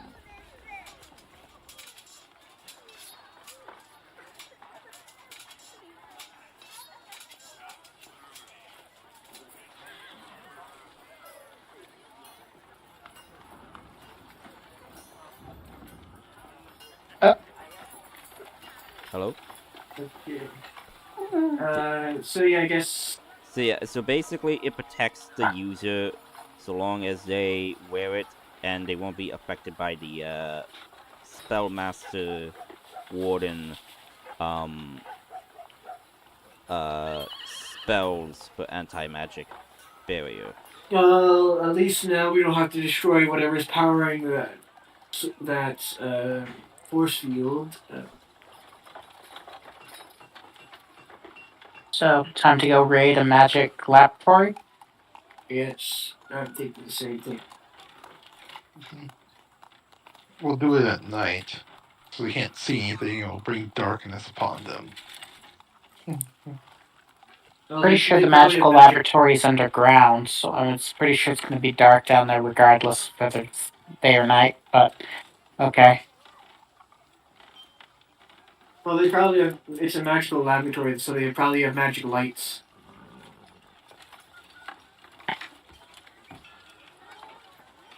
They have magic light sources or something. They still have a base above, so we still have to go through that to get to the lab. Isn't it a secret lab? It's not much of a secret lab if you station a bunch of guards in front of it. Mm-hmm. They're just out on a stroll. There's nothing serious about those guards. These aren't the droids Well, you're Oh, looking there's nothing for. really subtle about the giant force field either. yeah, No. that's what I was about to say. Yeah. That's to protect the city. We're going for the secret laboratory that probably isn't in the city. Was the secret laboratory in the city? No, so it's an I thought it was like actual. No, it's an enslavement camp where it's located. So it's where the workers are being used to mine materials from Mount Rich.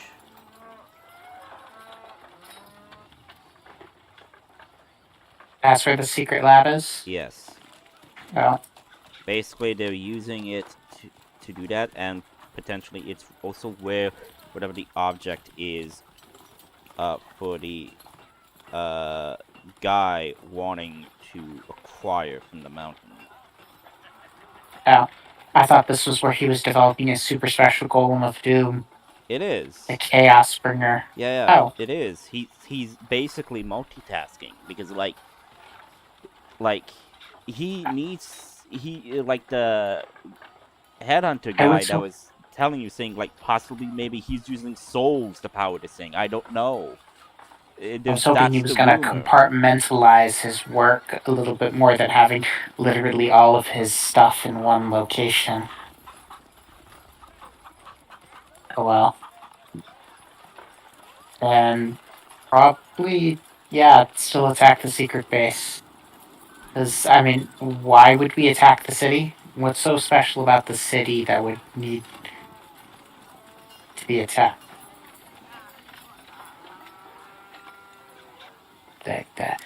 The base in this area.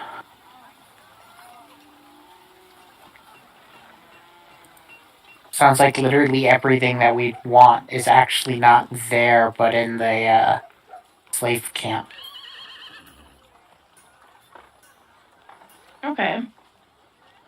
Then let's go towards the slave camp. So there's no city. Just a slave camp, yeah.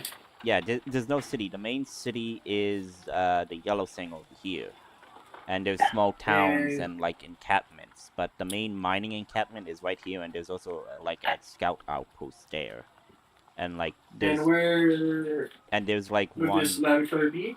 Okay, so I said the laboratory was kind of like right here.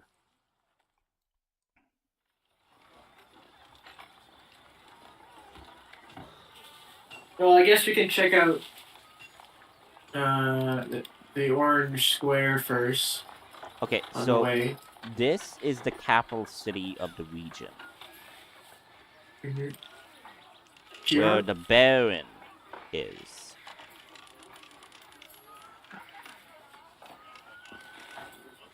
And should we steer clear of that, or? No, I'm giving you Check it out information. too as well. So okay. Oh no, I'm talking to party. Okay, so this is what you know. You know that the major slave encampment where they have the mining slaves are mining and gathering the materials is where he is doing his experimentations. You also know that's one of the possible entry points to get inside the mountain to go search for that artifact of Mother. There are other entrances, because there's also another fort of sorts here, and then there's one that's near the sea.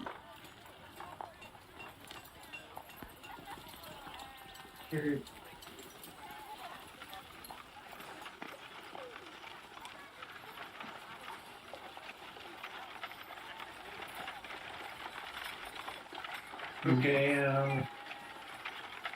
so what do you guys think? Should we check out the capital on the way? What would the capital give us? Mac. Except for eliminating the Baron, not much.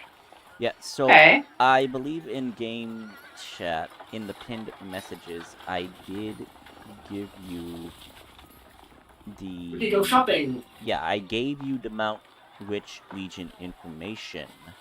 And in Folder 4, which was the military, there were two groups. There was the Headhunter, the Elite Special Forces, and the Slayers, which was an elite police guard unit. Huh?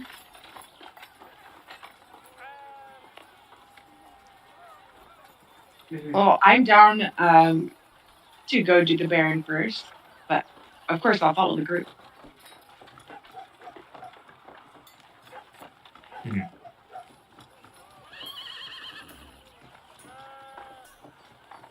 Yeah, we can go check out the Baron and interrogate him too as well, probably. Okay. Isn't the city even more defended than the place? Forrest is going to the blue place to get his Because people his back. kin are being enslaved, and we want to liberate. And the more people that you free from the yoke of oppression, the more allied forces you get. To take the city, the main capital. Yeah, because the capital is going to be well defended. Okay. Yeah, then we can steer clear of that and then head to the slave camp first if we want.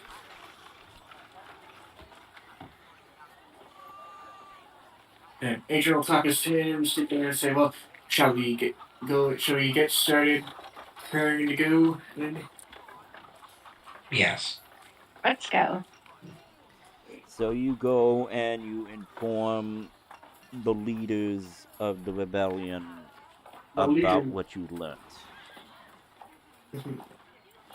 So you see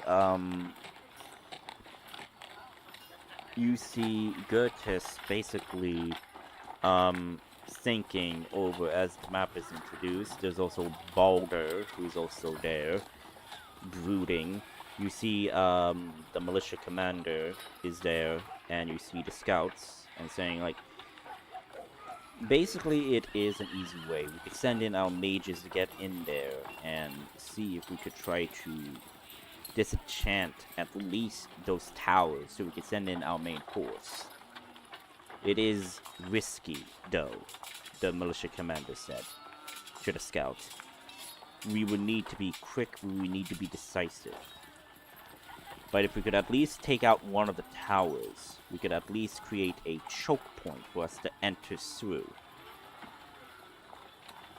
So we could send in the main force there of non-magic users. Okay. And Boulder says, I am agreeing with this plan. Funnel them into one spot and we cut them down. Gertis is there thinking.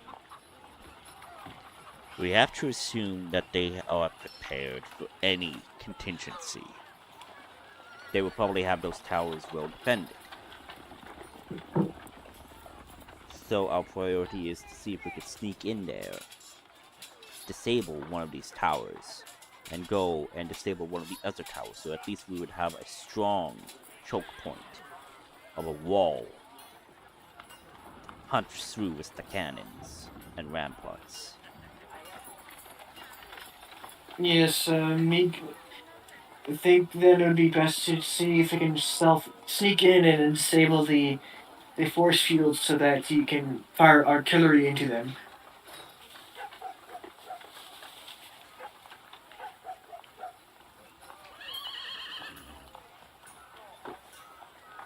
Luckily, I can cast Disguise Self at will.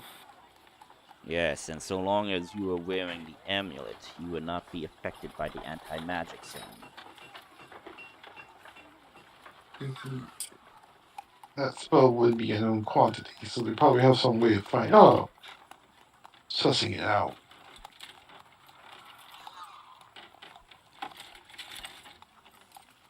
Indeed, they would. Not to mention, as you had said in the hideout, they could have their champion, Wisdom, who is very versely known to you lot and would know your faces. Yeah, I can disguise myself, but I can't disguise you guys, unfortunately.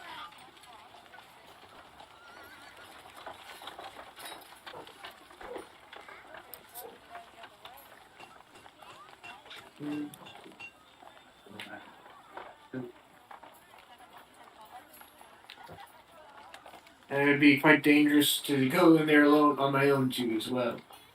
Seeking on my own. The collars can be disabled, Gertis asked. Yes. There's a focal stone designed for it. If we can get to it, our people could fight back.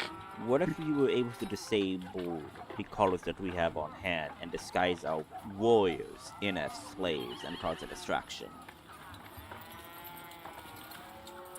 It would buy your group time to at least take down one of the towers. Possibility. Now, do you know how to disable them? Or they can look functional?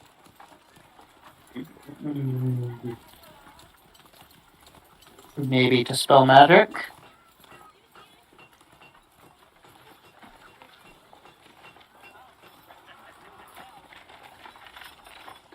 Yes.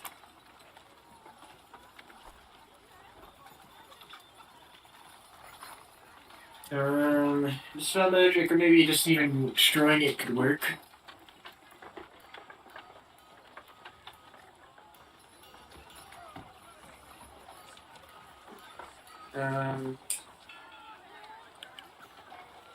Wait, what could work?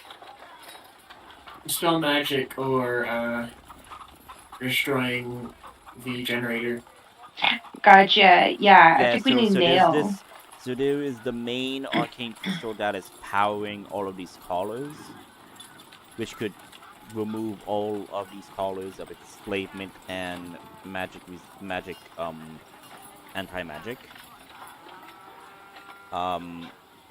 So a good thing is that you have collars on hands which you could disable and then pose as people going in and whatnot, and then shut the tower off, or you guys could not do that and go in there and risk it. It's your call. You have options. Okay. I can help sneak in with Adrian. I have an idea for a disguise. I'll just need to borrow 2 things from Adrian. My stealth is really bad. It might be dangerous for me to come. Well, it is better to have a healer come with us just in case. Okay. But here's the thing: you also have the armor from those headhunters, the mage battalion. Do we have enough of them for us? Yeah, because you did take the armor from the dead corpses, I am presuming. Yeah. Okay. So I guess let's get dressed in these. We probably shouldn't wear the cursed armor. Yeah, so you would probably need to remove the curse from the armor before you put it on. Okay. So I can use remove curse 4 more times, but after that, I'll have no spell slots for 3 or 4 rank items. You know? Yeah. They'll probably take a long rest on the way there. Before going there. So. Okay. So how many of us are there? There's 1, 2, 3, 4, 5. So I gotta. And then including 6 Bramble and 7 with Bramble and Pyson's character. But we could say that they will handle like logistics and the scouting. Since they're both rangers, it would make sense that they would be good for scouting and artillery control. Okay, good. Because I only have 6 slots, so if I'm just doing 5, that'll at least leave 1 rank 5 slot. Yeah. Okay, so I go ahead and remove the curse on 5 armor outfits. Well, you don't need to do mine, actually, because I can create an illusion that I'm wearing the armor. Oh, really? Okay. Yeah, that's what the sky self can create clothes as well. Yeah. And I'm just going to Okay, can I borrow that sword and mask you got from that one ninja dude?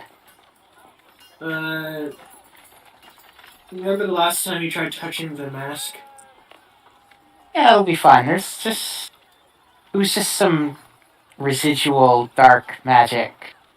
It should be fine. I think we can make a Alright. fake one of those. Yeah, but the genuine article is so much easier to get a hold of, and it's right there. Alright. I think I'd rather keep it out of the two.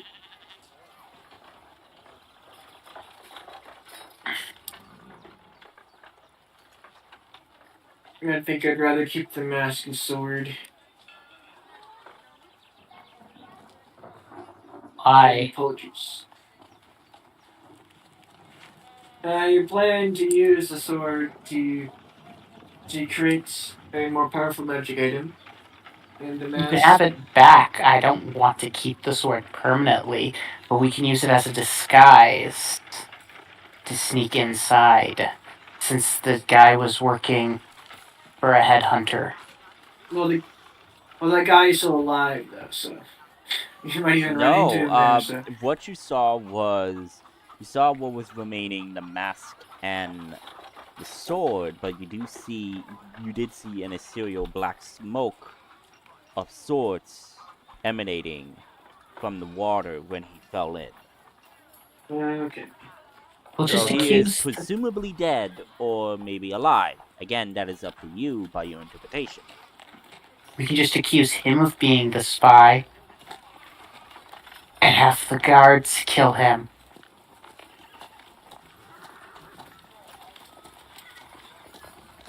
That's a spicy idea. And it's not like we can't persuade people.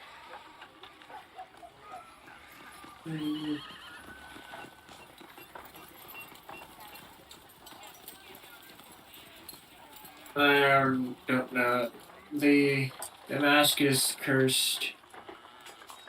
Is it It's Mask cursed? is Mask isn't Or- cursed. It Yeah, just it has is. a Yeah. weird shadow ability. Yeah. No, what's the shadow ability that it has?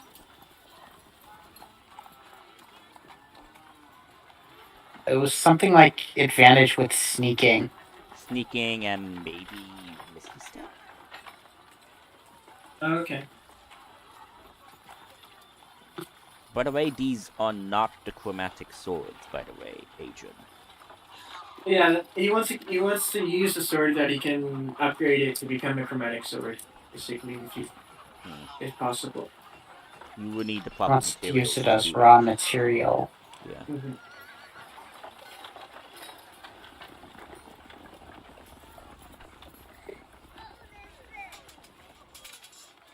So can I borrow the mask and sword for a disguise so you don't have to go in disguise?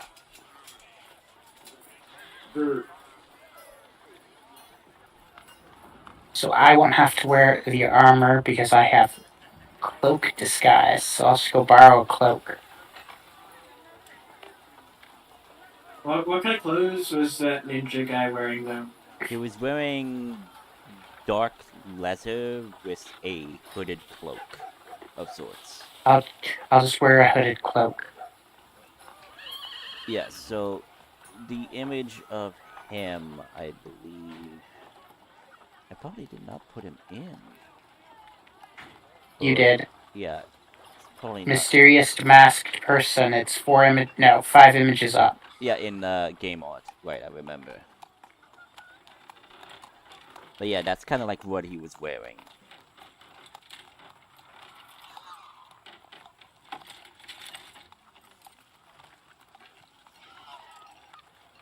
The mask and a full cloak should be enough.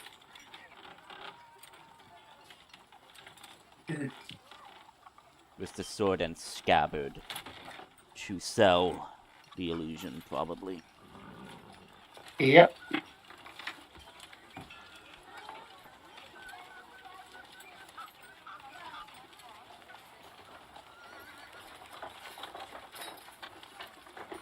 Okay, do we need anything else before we depart?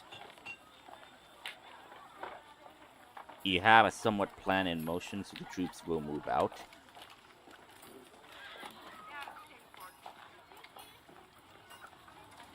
I will say this: it will make sense for you to take out that scout post, which was over here.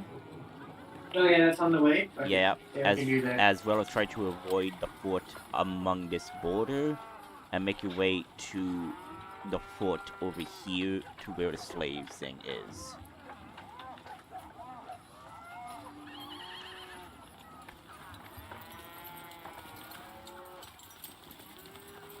Okay. I look to Adrian and I say, "What do you think is best?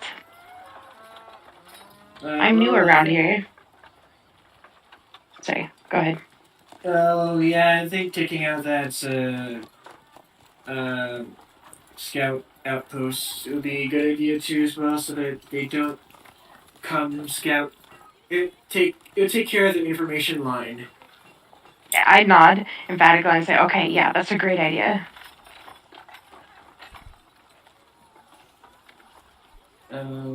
Do you guys Should we? Sorry. do you guys agree in terms of the rest of the group? Agree. The commanders of the different factions for the rebellion also agree that we should take out the scouts and then move to the slavery port of sorts.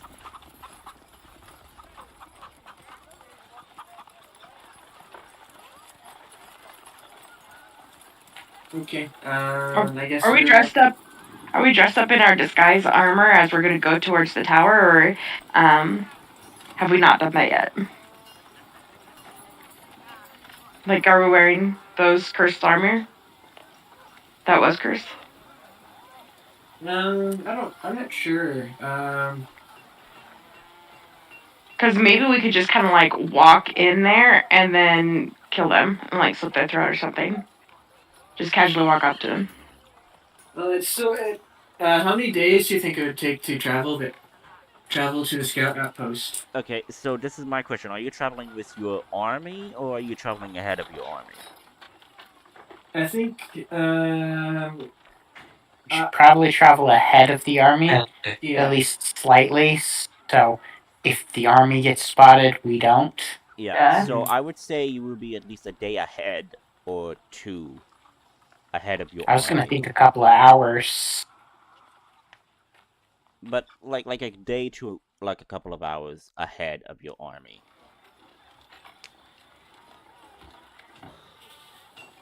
So you should be able to make it. Okay. I don't think we should. I think we should put on the armor once you're closer.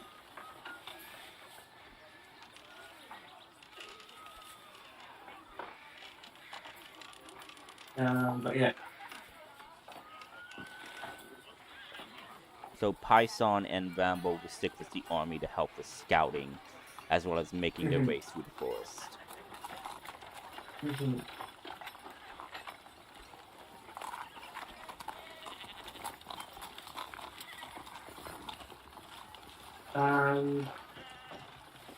So Adrian will throw down the portable carriage. Mm-hmm. And well, then everybody, I'll drive. Okay. Sophia gets inside. So you see this miniature carriage figurine be put on the floor as the button is pressed, and it magically enlarged with a magical steed of Adrian's choosing. God, magic is just so innovative nowadays. Yeah, I'm surprised we even found this as well. How'd you find it? It belonged to the Dutch that's nearby. Thieves stole it. Thieves stole it from her, but then we stole it back, and then she gave it to us. Oh. Yeah. Oh, that's really sweet. For a sec there, I thought you were going to say, well, Steve stole it, and then, we failed to find the owner or something. Yeah. We're actually working with this Duchess. Gotcha. Mm-hmm.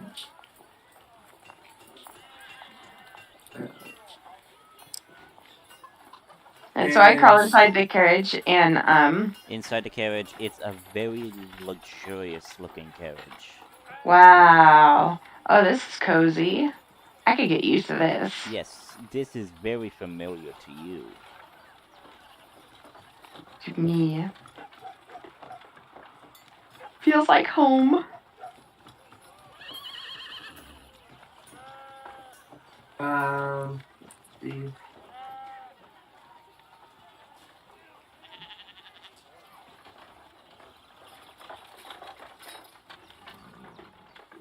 and I guess we'll start heading towards the scout encampment.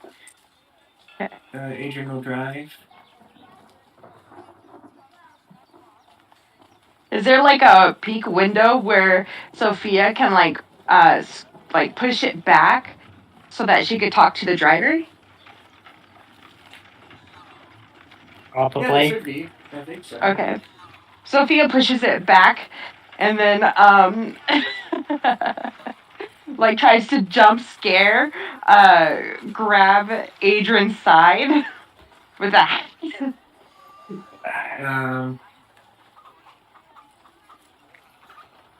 He was kind of like turned to you. What are you doing? Oh, I guess you're like used to surprises and jump scares. I was just playing. I like sneak my arm back. Yes, I've lived 200 years. Not much surprises me anymore, unfortunately. It's a long lifespan. But I can completely understand that. But I'll get you one day. I'll keep going. You're safe for now. Just be careful not to lose your hand. Oh. Yeah. Maybe I won't be trying to scare you.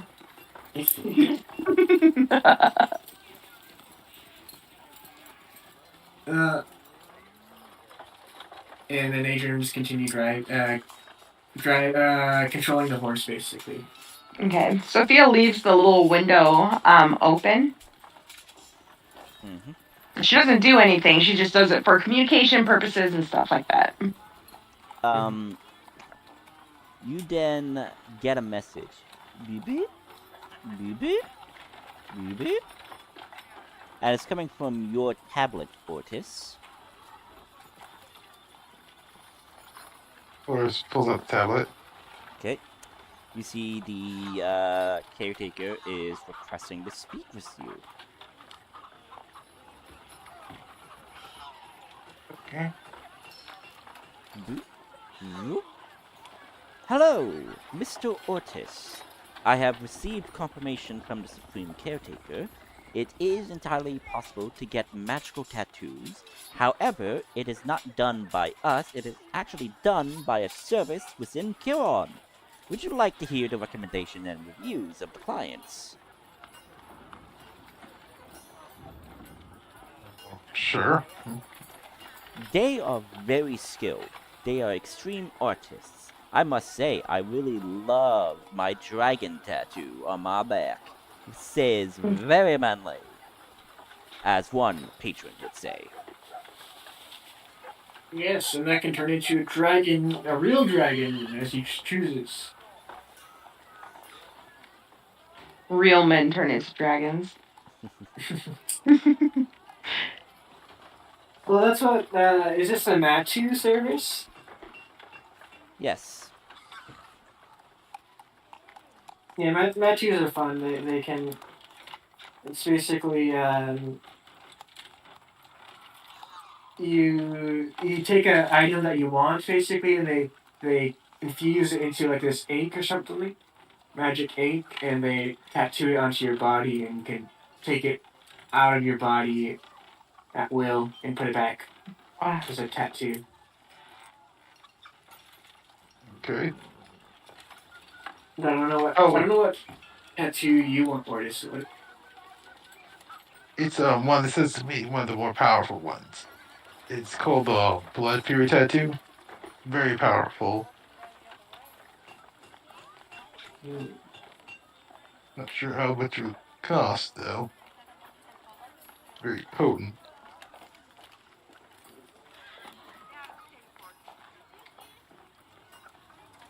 Uh,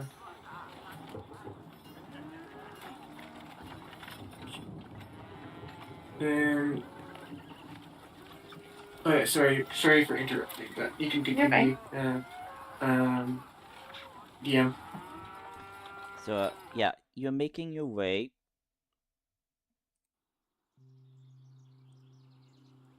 through the forests, and you get close enough to the general location of where this outpost is.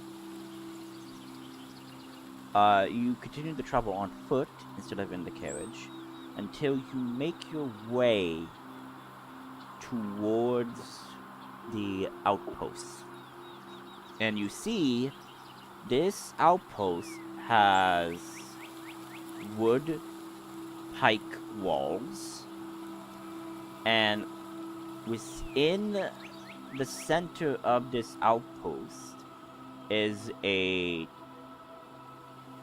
tower where there is a crystal in a room on top of this tower. This tower is like maybe 20 or 35, 30 feet up.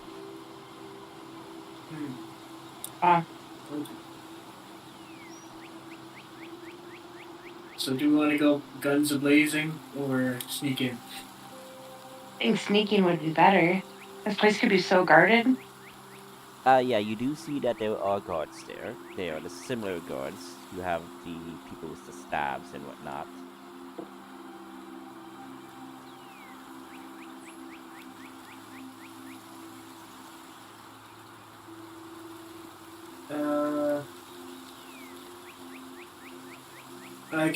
I could map this area out if you'd like.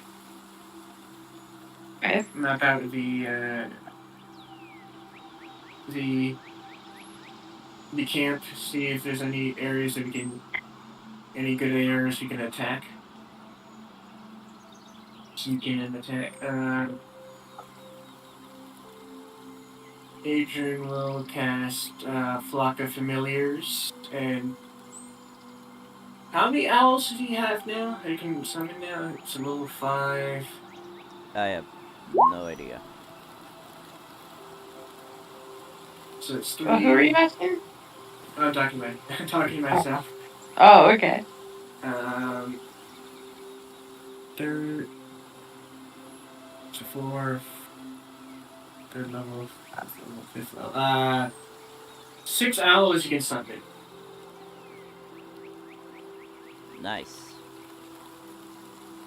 Yep, so he summons 6 owls and they will begin to circle the encampment.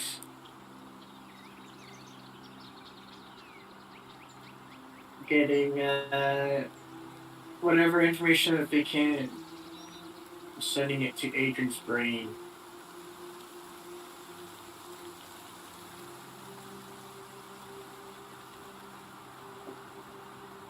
You totally do that.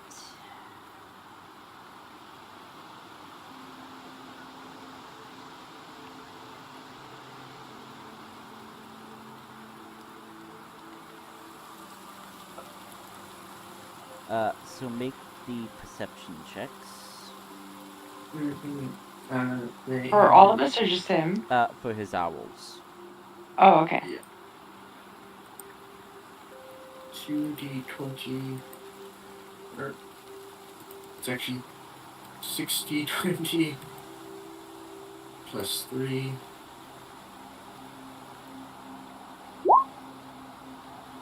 Ignore the 87.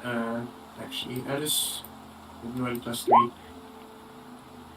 So first owl gets a 20. Second owl gets a 20. So 20, 20, 19, 16, 16, and 21. Okay. So you notice that there are guards there. You notice that you caught them like when some are gonna be going out to do their patrols. You see that they're wearing their armor. They're ready to go out on their mounts, which are magical mounts. as they would summon them. Mm-hmm. You see that there appear to be at least maybe 15. Um, one is in the tower. There are at least 6 along the wooden ramparts of this outpost, and the rest are like inside of the outpost.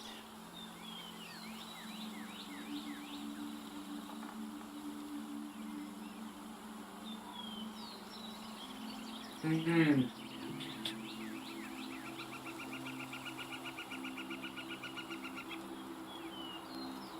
Uh, do you, any of the actually? How big is this tower? That has the crystal in it. I said how like tall it is. I says like between 20, I would say 30 or 25 feet.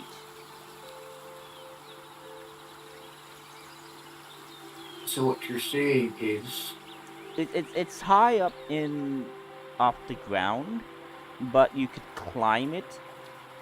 Like it would just take like 20 movement of climbing up this tower if you're climbing up it up the side instead of going inside and using the staircase.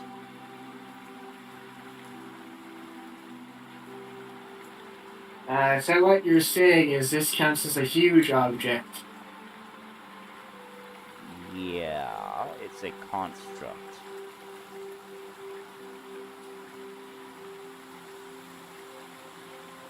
Okay, I have an idea. What's that?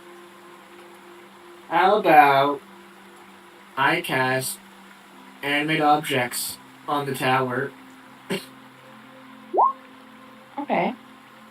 and have it attack everybody in the camp? Wait, what? Hold on. Oh my god. Okay, animate Wish objects. you wish to animate a building Yep. Holy shit. and use the building to kill people. Okay. You go. You do know that's not going to work, right? I was gonna say, I don't think that works on buildings. Well, Yeah. no, not that. It's the fact that every mage in there is immediately just going to cast dispel magic. Object. We're dealing with mages Yeah, this not time to around. mention, this tower is animating an anti-magic field. Okay, so no magic could get in, no projectiles could get in. Well, I thought the amulet protected us from the anti-magic field. Going inside of it, yes, but this field is protecting the outside, is projecting like anti-magic. Yeah, then the amulets protect our magic from the anti-magic field.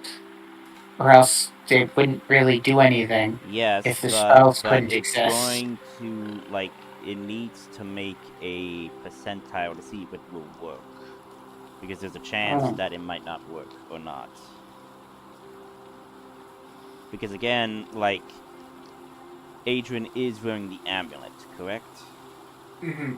Okay, so he is being And we attune to them. yes, so you're attuned to them, so you'll be able to do that. However, in the sense of like this is a like a tower of sorts, and you want to like I have no idea how to respond to this. Uh, like I mean, theoretically it's possible, but it would only last for like a round before every mage in there casts uh, dispel magic on the thing. So it only gets to do one thing. So unless its one thing Oh, was to fall on its face, yep. it wouldn't do much. Well, then that means the crystal in it is destroyed because they casted dispel magic on it. No, they cast dispel magic on the tower that you're animating. You're not animating the crystal. Well, that would probably get thrown about. We don't know how fragile it is.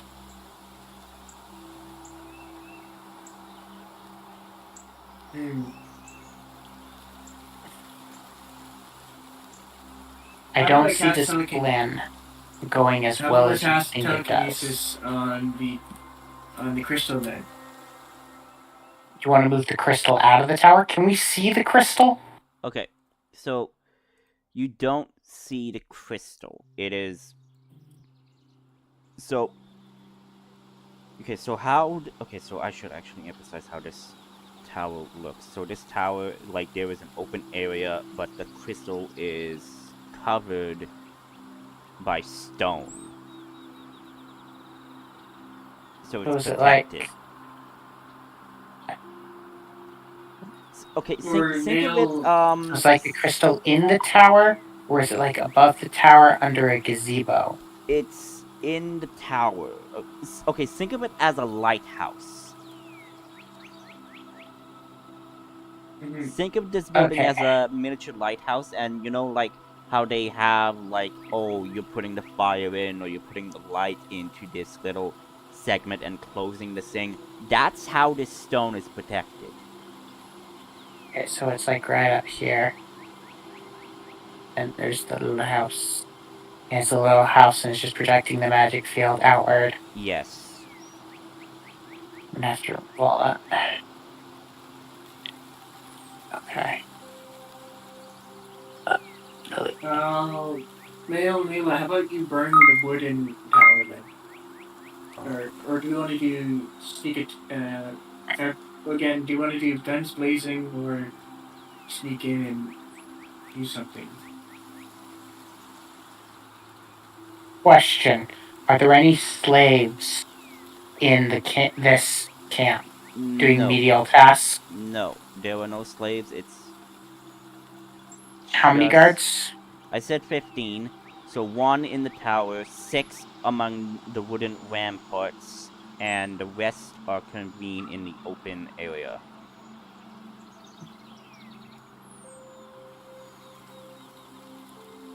Oh.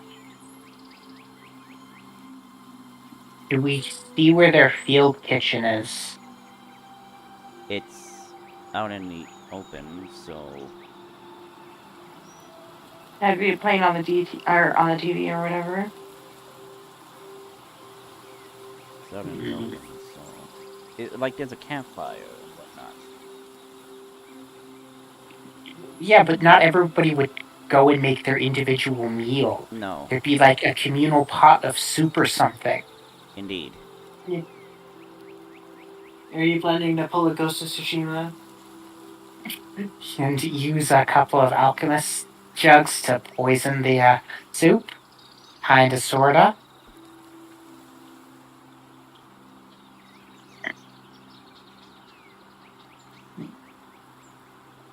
Yeah, we could try doing that. Can you even make poison with the alchemist drug, Ordis? Depends And on what which. kind of poison?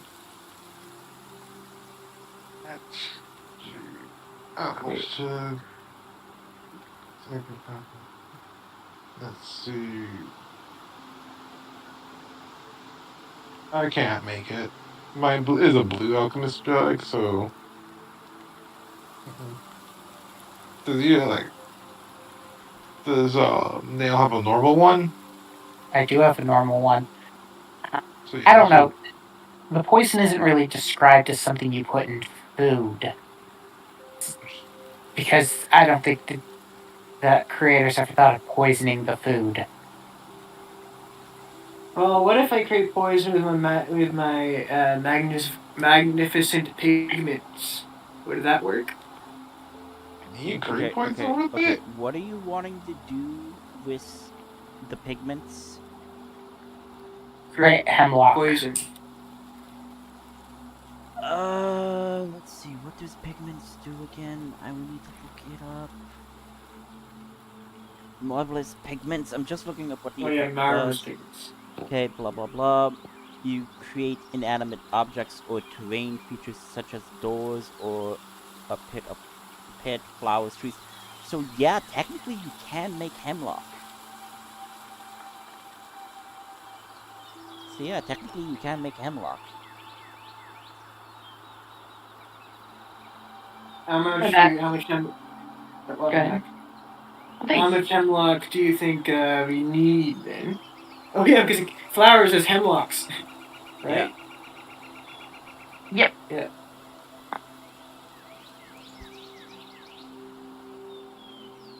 Okay, well, consider that hemlock is so poisonous that people have died after eating the birds which ate hemlock seeds. Wow. 1d6 hours after ingestion, the subject must pass a DC. So a lot. We just need to sneak in and then throw the I can do hemlock that. into the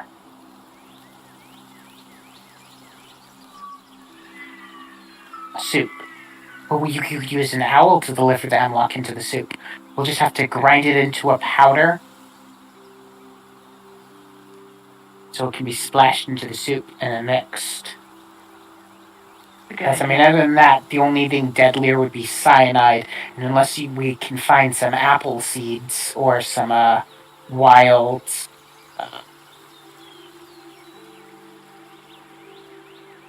almonds. That's the one. Okay. Never, Yeah, ever, ever eat wild almonds. I didn't know that at all. Reason why I can draw cyanides. the almonds. Yeah, the reason why almonds are said to smell like cyanide is because almonds have lots of cyanide in them. Oh my god. And wild almonds have so much cyanide that they'll kill you. That's I can scary. draw the almonds and then draw wild almonds. It's tree. I didn't know that either. What, almonds are a tree? That almonds come from a tree. I knew walnuts did. Yes, almonds also come from a tree. Do peanuts come from a tree? No. Peanuts are not nuts, they're legumes. They come from a tiny bush-like thing. Interesting. Peanuts are the same thing as beans. Peanuts are beans. Wow. I mean, I guess they are shaped like one. I always thought it was a nut. Fart. And they grow underground. So yeah, a little bit of hemlock poison and a little bit of cyanide poisoning. And they should be dead. Without having to really intervene. Okay, well, what do you want me to draw then? Do you want me to draw hemlocks or almonds? Hemlock should work. Get some, what does hemlock look like? Then, does Nail know how much that we need then? How much hemlocks we need?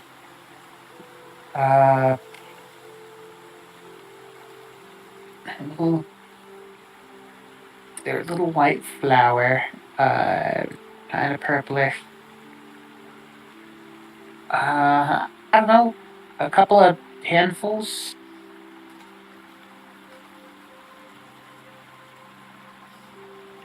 They kind of look like carrots. Well, let's say a pound. Pound's a lot. A gold also very heavy.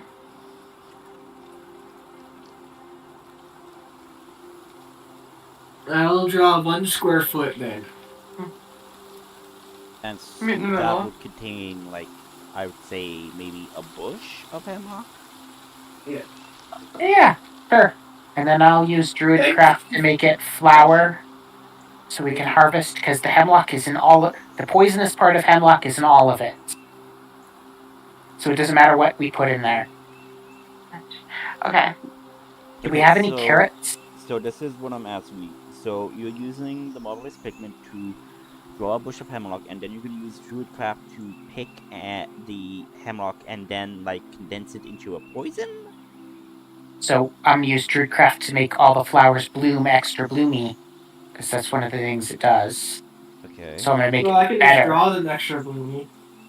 Yeah, but I want to contribute, so I'm gonna make them bloomier with magic, and then we'll take the flower petals and stuff, and using my kit of potion making stuff, we'll grind them into a powder,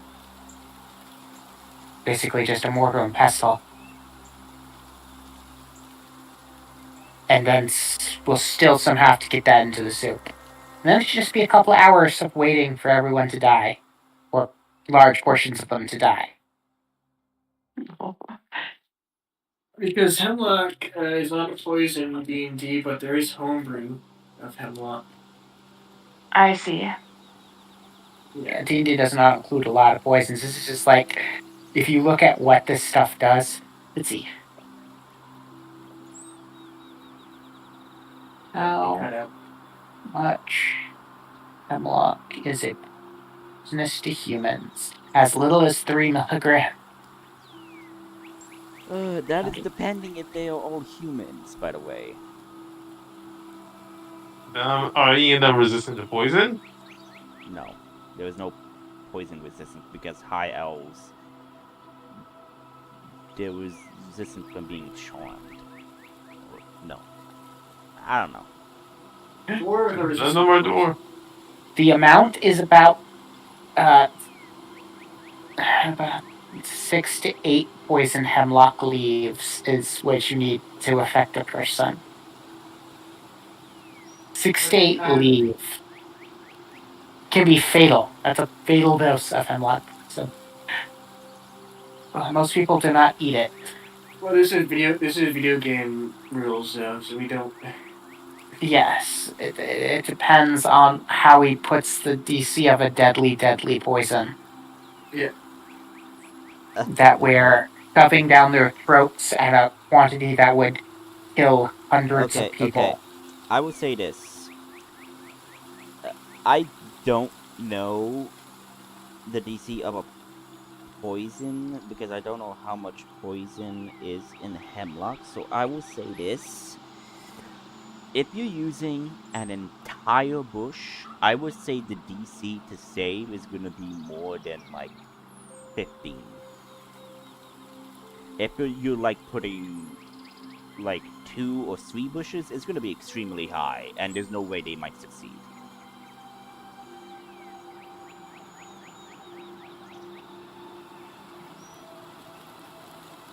Yeah, look, we're putting a bush worth of.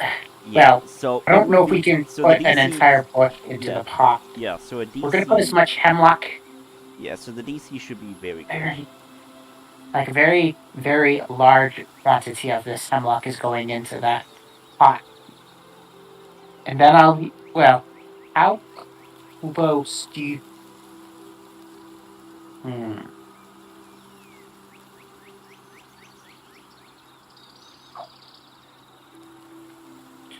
So. Looks like... How? Well, that's 10 feet then. Yeah. So is the communal soup pot out in the open, you said? Yes. Okay. It looks like the most powerful ingested poison in D&D is... It's like gonna be like... Tears. Yeah, Midnight Tears or Wyvern's poison or something like that. Even those only have like a Constitution DC of like 20. Midnight Tears is DC 17 con, and fail takes 9d6 of damage. Yes. Okay, so hemlock. So they would take 9d6 of damage. That's for an entire bush, or for one hemlock. Well, poison in D&D is weird. It works off of ticks. But when you tick it, depends on things. Normally, it's just a thing you apply with something. Like you poison a weapon, and when you hit them, you get extra damage, and that's it. Yeah. Poisoning food and drink to kill people is not really a thing in Dungeons and Dragons for whatever reason. Okay, so... Okay, how... Okay, poison... Out of character, how dangerous is hemlock if you, like, ingest an entire bush? Like, how dangerous would that be? Okay. 9 seconds, probably. No, you're gonna die in about 20 minutes to 3 hours. Okay. The lethal dose of hemlock is a couple of sprigs.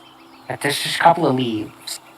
You eat like a flower and you could die. As I said, there have been cases where people have eaten birds who ate a couple of poisonous seeds from hemlock Okay. and died. Okay.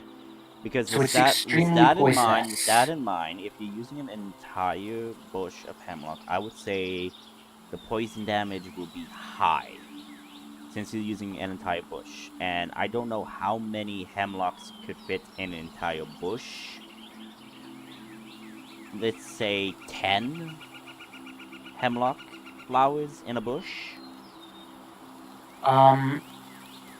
Well, here. Yeah. Just If tell you me. look up hemlock and look up the images, you see what poisonous hemlock looks like. And bushels are big. Also, I found this on a D&D wiki for homebrew thing, so you can just check it. It's in the homebrew channel. Yeah, I'm checking. Okay, hemlock poison is blah blah blah blah blah. Okay, so a DC 14 plus 6 same skill or take 14 or 4d6. Bye. Yeah.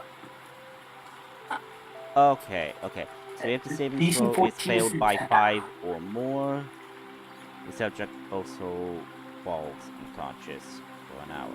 Okay, so I would say this. Depending on how much hemlock you get, I will times the poison damage by the amount of hemlock. So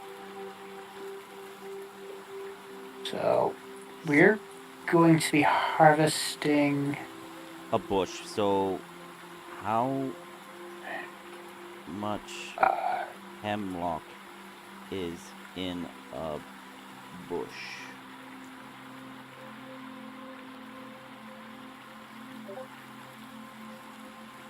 Well, if you look at the game art, I added a photo.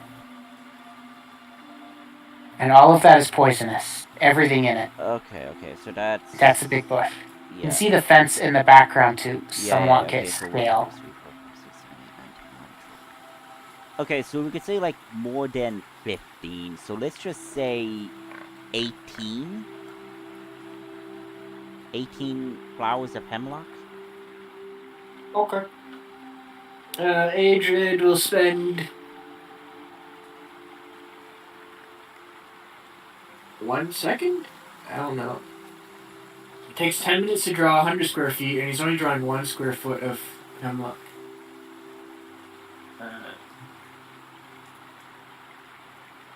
10 seconds. Yeah.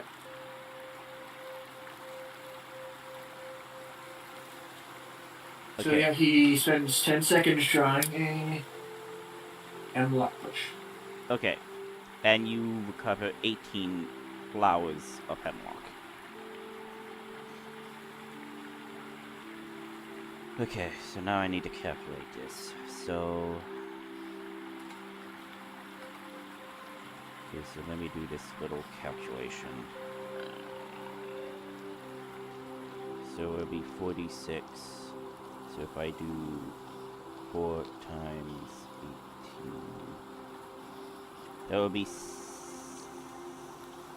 72 d6 of poison damage. 72 d6 of poison damage. So how are we going to want to put this in their food? Yeah, because that's going to be my question. Because if you're just putting the flowers in the food, then I would do that. If you're like pouring that into a concentration of a poison liquid, then I would say it would do a different amount of d6 poison damage.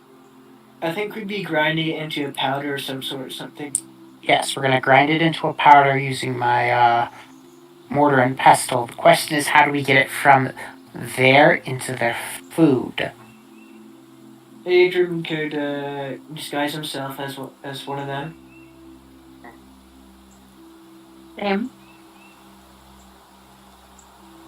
Disguise self is a self, right? That's why it says disguise self. Yep. You don't have prestidigitation, do you? I think Thankfully, you so. should. Should. Oh, cool. Let's see. Yes, I do. Well, after you're done mixing the poison and use prestidigitation to make the soup taste really good. That only lasts for a minute, though, doesn't it? Oh wait, no, it's an hour, I think. Depending on the effect determines how long it lasts. Yeah, I think for just now. food and making food and drink taste differently is like forever. As long as you don't do another effect. You can chill. You can chill more flavor up to 1 cubic foot of unliving material for 1 hour. Yep, and Okay. So you're food making is not you're living. you're making it into a highly concentrated powder. Is that what you're saying? Yep. Yes. Okay. Roll for me. And basically using my knowledge of alchemy to grind them safely into a powder. Well, Yes, as safely well. for me Yes, yes. into a powder. So roll a d20 plus your proficiency plus Intelligence. yeah, I would say this is intelligence. So it's an intelligence roll plus your proficiency.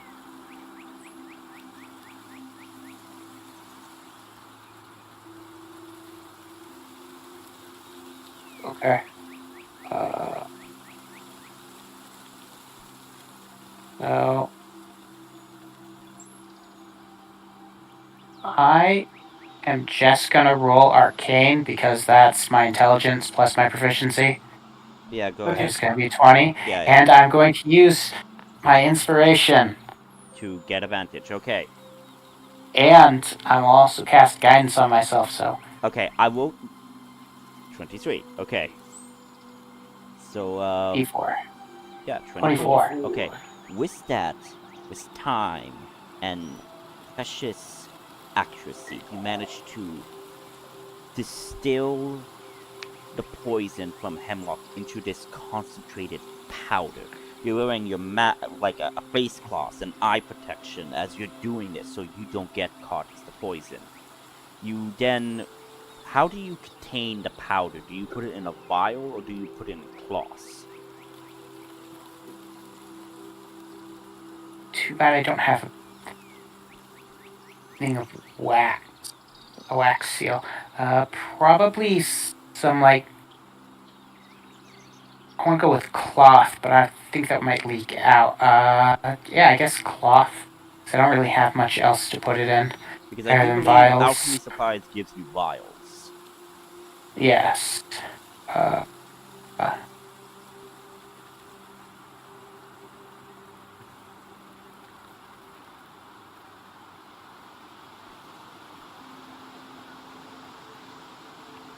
uh,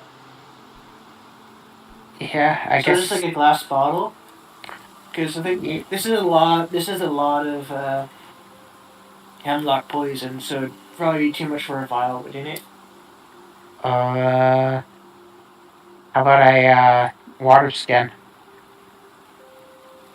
Okay. I think that'll definitely be enough. We can fill the rest with water too.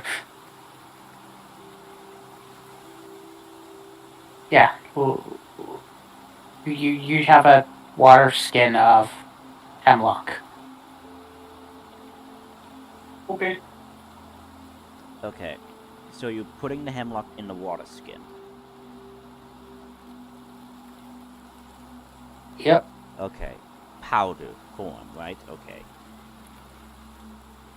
So so my question is, are you emptying the contents of the water and then just putting the powder in, or are you mixing the powder in with the water? We will be mixing the powder in with the water, so when it goes in, it'll be not quite a paste, but Okay, so yeah, I would say that works. You have your yeah, paste. poison water flask, water bag, whatever it's called. So you have that. Yep, and I'm gonna give it to Adrian. Do not drink from the water skin. Okay, Adrian. Yeah. So you're wearing your medallion. Everything is good. I'm So, gonna write on the water skin special spice with my fancy quill. okay. Do you write it in common, elven, Faerun? What nationality are these guys? Okay, so they are Faerun, so common and elven is dominant. Adrian, you're Um. gonna have to you're gonna have to show me how to write this in Elven. Don't worry. Okay. So I would say this: if you're writing it in common, it would just be in the style of Faerun. So like, there's Oh, different sure. pronunciations with it. Yeah, I will write it in the appropriate pronunciation so they think it's a spice from home. They go to inspect the container. Well, what is a spice from Furon? Because Adrian's from Furon, isn't he? Um, so I would say one of the most notable spices. Oh my god, I can't believe I'm doing this. This is reminding me of San Weagle and his search for spice. Oh god. Um, I would Cold say. spice controls the universe. I would say one of the most notable spices is trying to think of spice name. Uh, let's just say food spice again. This is food spice. So let's say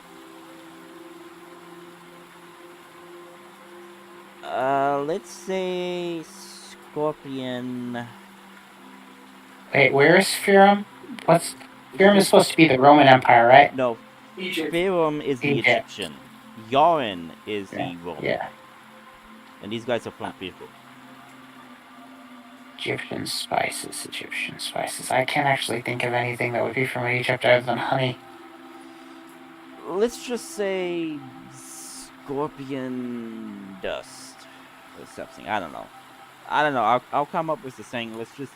It really doesn't matter. Just like it's like a very fine delicacy and whatnot, and like you have that.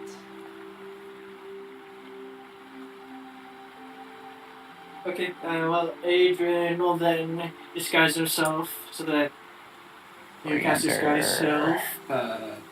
Is that? There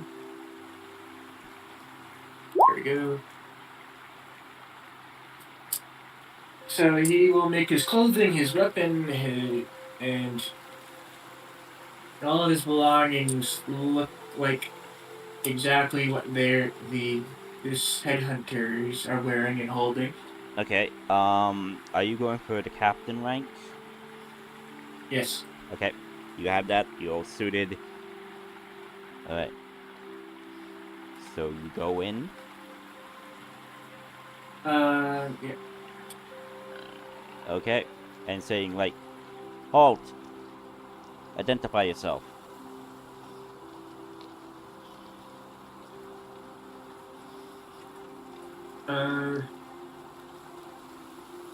Adrian will think. Did we get any information on the captain? About what?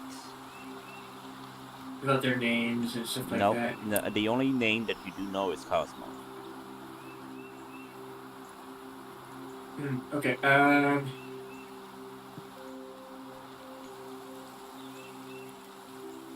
I am returning from a scouting mission. Unfortunately, my band was all killed, except for me. By chance, are you referring to that skirmish around the border that one of our men Yes. managed to escape? Yes. Adrian would have disguised himself as one of the captains from that battle. Nice. Okay, okay. Um, roll a persuasion check. Okay. No, not persuasion, deception. Sorry, deception. 26. Okay, he eyes you and like proceed. He walks in. And he basically beelines it where the soup, tomato soup. Oh, I wonder how good your performance is. Well, I'm wearing a suit as well, and I follow him and back him up. No, he just went alone. Oh, never mind. Sorry. I'm He's gone. using magical disguises. Where did he go? Ah! Okay. So yeah, you go in. They don't notice you in that regard. So you see the communal food and whatever. So you see that there are some people there, preparing it and whatnot.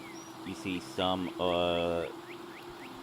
doing other tasks. You take notice of the ramparts to see that they are looking outside the camp.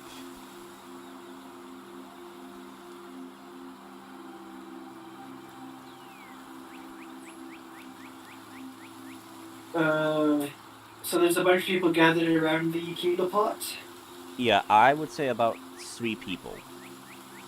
Okay. Uh,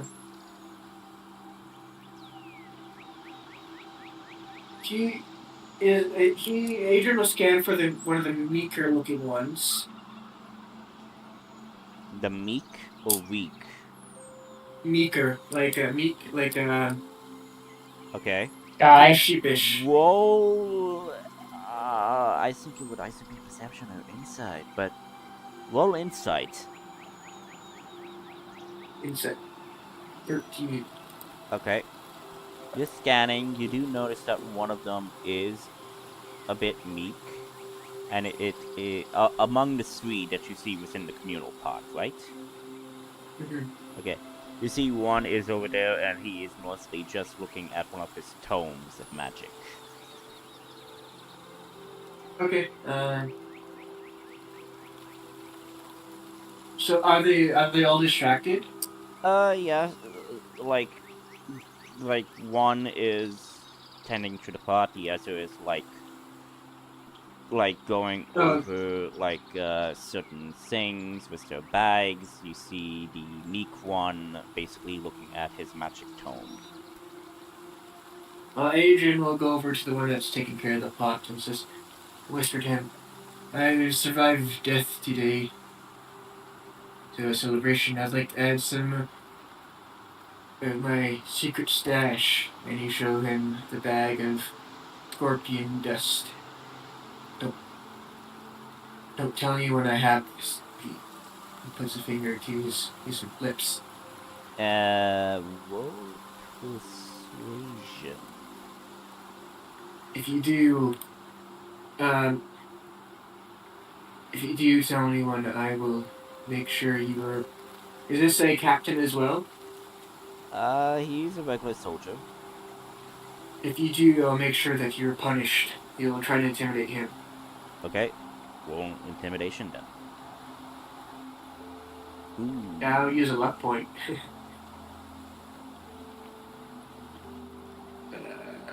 Intimidation. Wow. A 2, 15. So he kind of like looks at you and yes, yes, sir. Understood, sir. I will go over there. I did not see any of this. I'm going over there. And then he'll pour the paste in.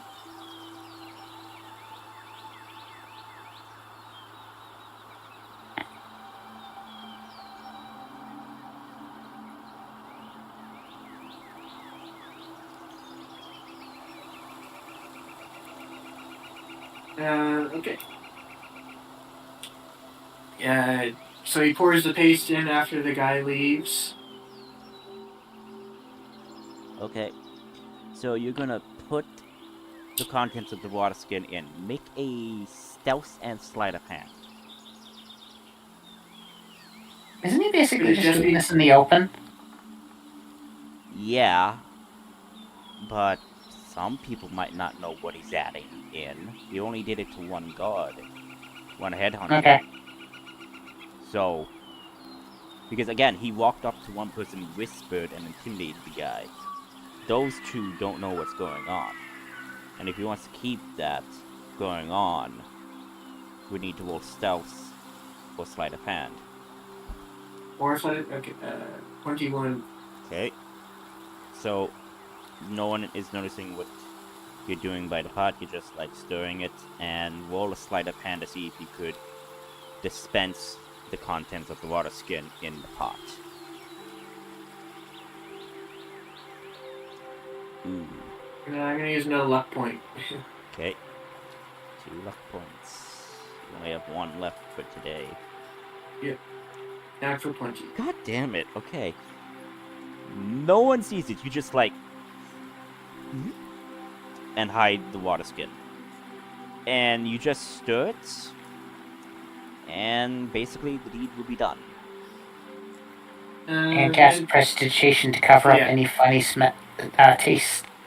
Yep, and Adrian will. How is prestidigitation verbal? It is verbal.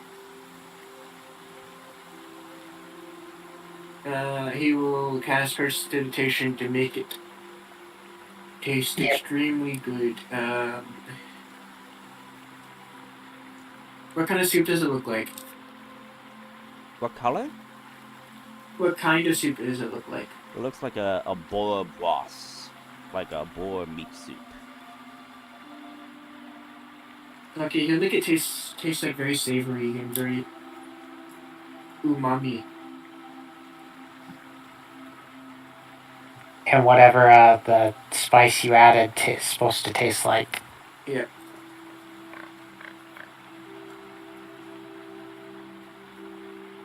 Yep. He will do that. And then he'll walk away to your secluded area. Shouldn't you tell the guy to go pass out the soup to everyone? Yeah, he will go back to the guy that intimidated and says to him, you may pass out the soup. Adrian, I will have some of the soup, but on my own. I wish to rest alone, eating it. Okay, so what? Sorry, I'm looking at stuff, trying to calculate the hemlock poison damage. What are you saying to this guy, or? So the guy that he intimidated earlier, he will go up to him and say, you may pass up the soup. I already have a bowl. I already took a bowl of it, but I wish to eat it alone. Alright. I'm very tired. Okay, so he believes that because of your successes so far. So, with that in mind, do you leave or you go to one of the, like, structures? You'll try to find a secluded area. Okay, you could totally do that. And, everybody who is there taking, like, their time, they are eating the food, and then they're switching sides with the people up on the battlements of the wooden ramparts, and they are eating, and then they're switching the patrols for the thing, for the tower and whatnot. Basically, approximately everybody has eaten it. The extreme efficiency of military soldiers swapping out to eat food. Yeah. It is something to behold. Yeah. And seeing that you have made a concentrated thing, I would say the DC Oh my god, the beat would be a 20. For how concentrated you did it. And I said there was 15, so 15d20. Okay, with the proficiency, no, with the constitution.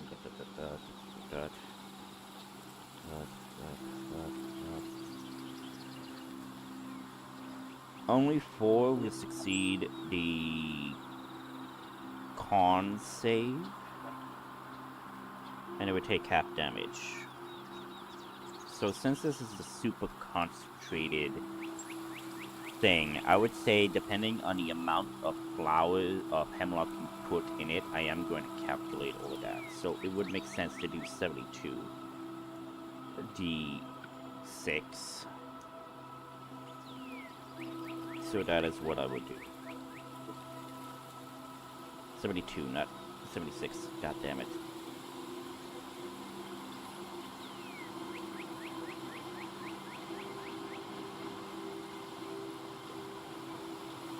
Yeah, they're dead. Frost coming out of their mouths as they're like. Actually, they would choke to death as respiratory paralysis, coma, death. Yeah. I'm just saying, like.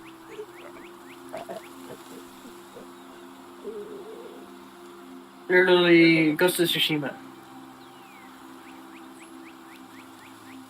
I was more thinking of the poisoning the goblin camp, but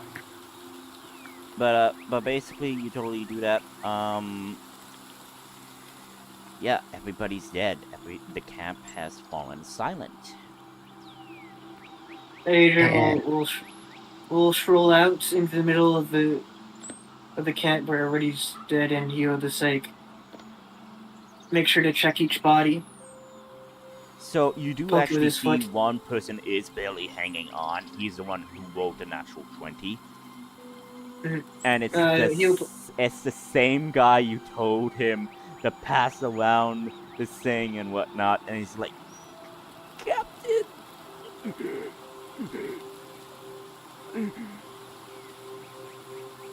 I apologize. And Are he you will. gonna reveal your true form so he at least knows the man he killed him? Yep. Okay. This is I apologize, and reverts back to his true form, and Eyes wide, like, and slit his throat to end his suffering.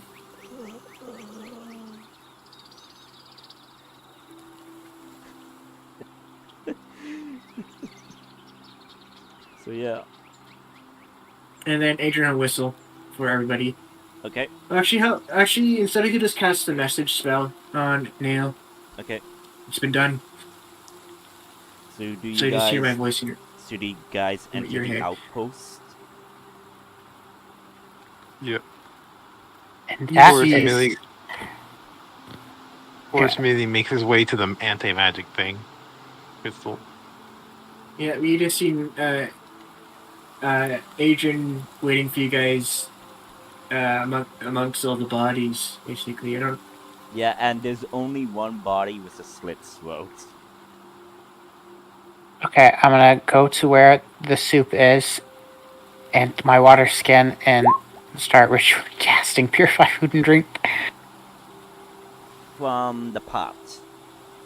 Yep.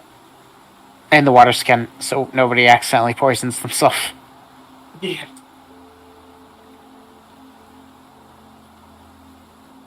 So I'm gonna rinse out the water skin a couple of times, and then hopefully this will take care of it.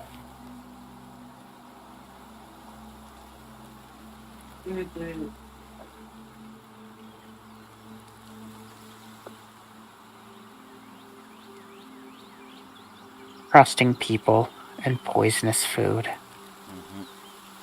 Okay, so everybody's there and whatnot. So you guys are going up the tower. Horses. Okay, so we're going up the tower. It's about 20 feet up.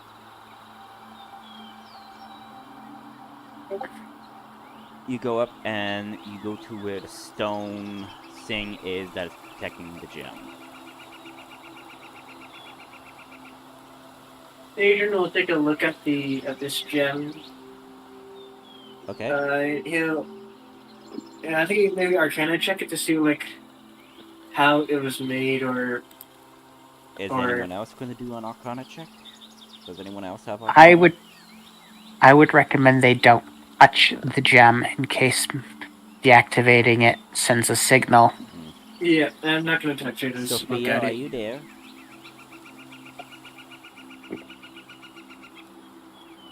Sophia? Maybe she fell asleep or something. Heard it flash for a second. Yeah. Sophia, are you there? Which Because I don't Oh, think I could hear you. we can't hear her. Okay.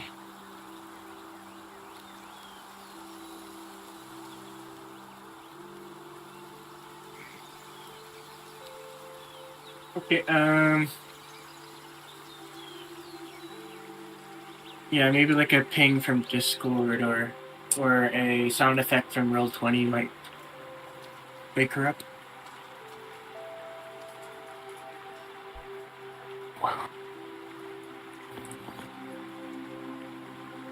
But Yeah.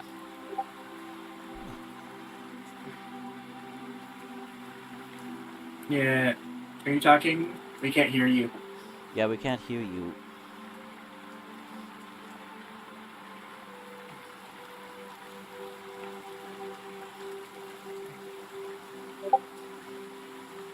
Hang on. I'm gonna back out and then rejoin. Hello? It's flashing, but tell her to exit and come back in.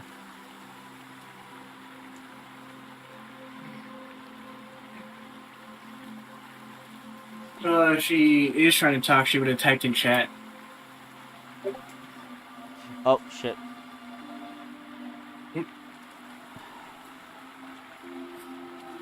Forget that. I meant that.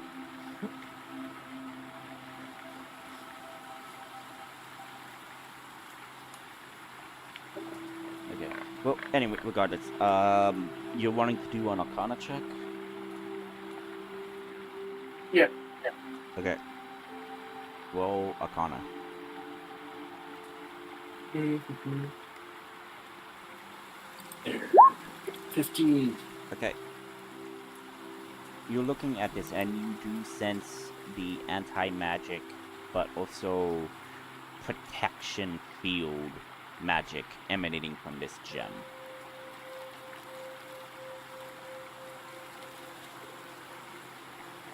Okay. Horus will begin taking the stone apart with his bare hands. I don't recommend doing that. Okay, so the stone thing is basically encasing this gem. It is impossible to rip it open. Unless you roll strength, so you decide to do something. So I'll roll strength. Okay, and what are Is you the trying field messing with messing with the belt? I mean, if you want to use the ogre's strengths and whatnot, you are wearing... you guys are wearing the medallions, right? Horus isn't wearing that spellcaster, so you probably wouldn't think about wearing it. Yeah, because it's all magic. So magic items will just be disabled until you get out of the anti-magic zone. Okay, but he'll still rip it with his bare hands. He use athletics.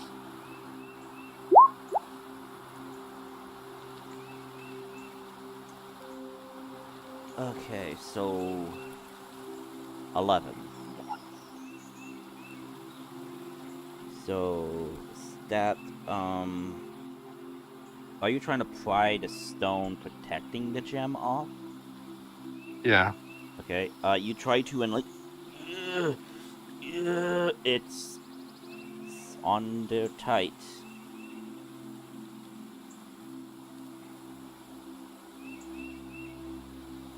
Horus is stubborn. He'll try again. Okay. 14. Again, you go and like trying to even bash it open at times. Nope. Yep. Do it again.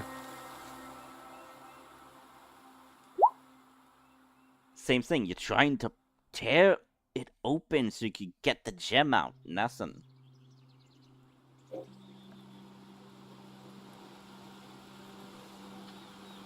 Try again. You try to and like you lose your grip and you fall on your butt.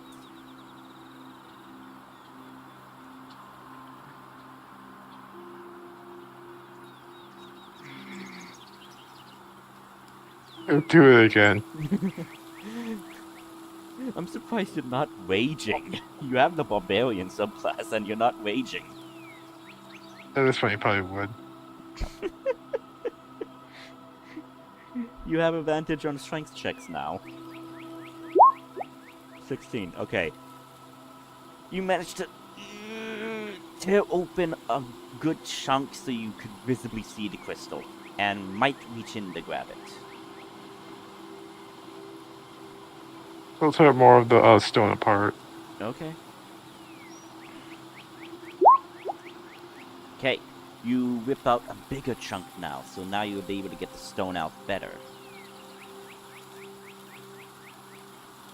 I'll grab it. Okay, so you actively grab the stone. Yeah. Make a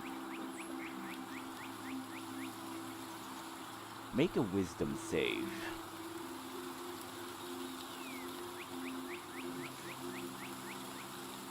Okay. No, I don't think the cloak would work. It's the one time it probably would. Okay. You grab it and you feel a familiar tinge burning sensation. As you get a closer look at this crystal, you actually recognize this crystal. And Is it Nazarite? it is, but it seems to be non-corrupted at this point. Seems it's cleansed somehow. And you take That's cool. half damage of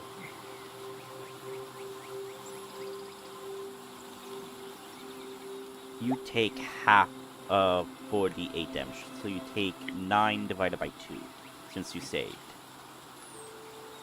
What kind of damage is it? It is psychic. 1, 2, 3, 4. So it's 4. You take 4 damage. Yeah, do you want to just disconnect Sophia from the call, just in case she doesn't, just in case she says something in her sleep? Okay. I don't know if it's disconnect. Yeah, it's disconnect. Yeah, just to maintain her, what do you call it, dignity.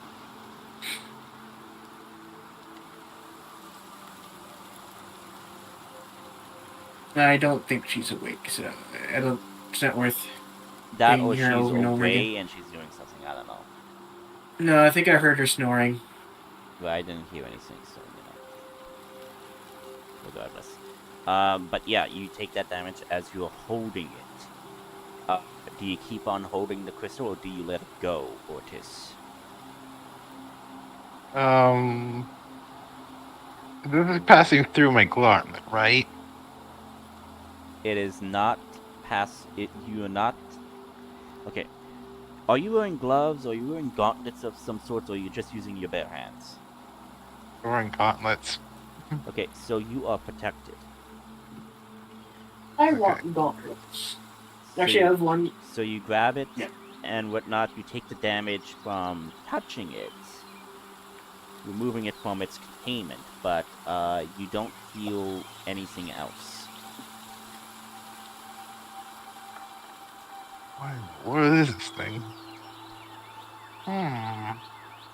He says it's like he grabs his sun axe and like interested and starts looking for a port for it to place a crystal in it. You want to attach the crystal to your sun axe. Yeah. I would say there were good ways. You could just jam it into the pommel, or you could just jam it up. Well, actually, yeah, you could jam it to the pommel, or you could jam it at the head of the axe. It jams down to the head. Is the crystal still emitting its anti-magic field? Yes, but in a smaller radius. So How Ortis, small? I would Wouldn't say, that destroy your I would special say, I axe? would say within 5 feet. That would make your sun axe ineffective. You could attach it to a pole arm, Okay, so, but not the sun axe. okay, so Ortis, as you go and put this, I don't know how, but you attach it to the With head of a the piece of axe. leather Yeah, you attach it. or some The sap. sun axe does not activate, but you then see a flicker of arcane energy, and as you go to say the command word again to activate it, the sun axe activates. However, it's not emitting a yellow radiant energy. It's now emanating a purplish dark red energy. Great, you managed to make the And I anti-magic need axe. you to make a wisdom saving throw at disadvantage. Is it it's now at 5%, right? At the 5 eclipse the Okay. magic thing? Because I still have the cloak of spirit resistance, I think. I need you to make a wisdom saving throw at disadvantage. Sure.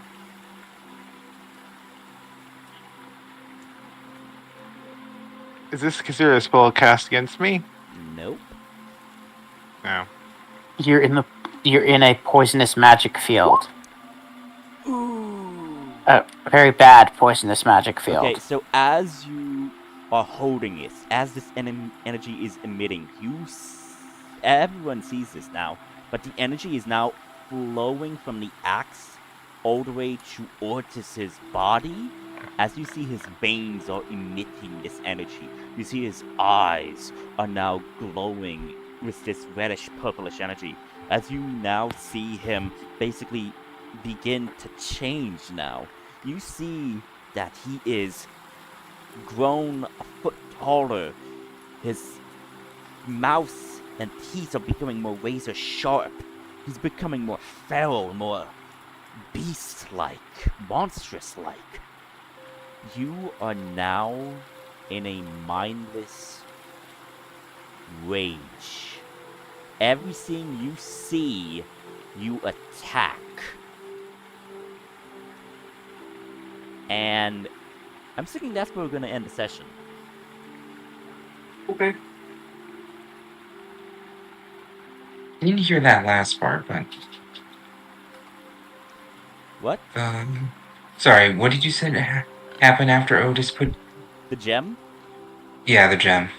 Okay, he attached the crystal, and I said that his Sun Axe disables, but then then activates again. But instead of a radiant light, it's now emitting a purple, dark red energy, and now that energy is now flowing through his body as he's now being like he's now in a frenzied blood rage, where he attacks everything he sees now. He becomes more demonic, more beast-like, more animal-like now. Oh. So yeah. And he did rage, and he did attach the gem to the thing. So now, as soon as combat starts, he's only gonna be in a rage. So, yippee! Yippee for me! Thank you, Ortis, for attaching the gem to your weapon. Gold monster. Oh boy. Because I was gonna say that if you keep in contact with it for a day more, the effect of the blood frenzy rage will activate, but since you attached it to an attuned item, since the attunement is attached to you, it will automatically try to connect with you because since it was an attuned item you attach this gem to, you would be rolling the wisdom save at disadvantage. If you did not do it, it would just be a regular wisdom save.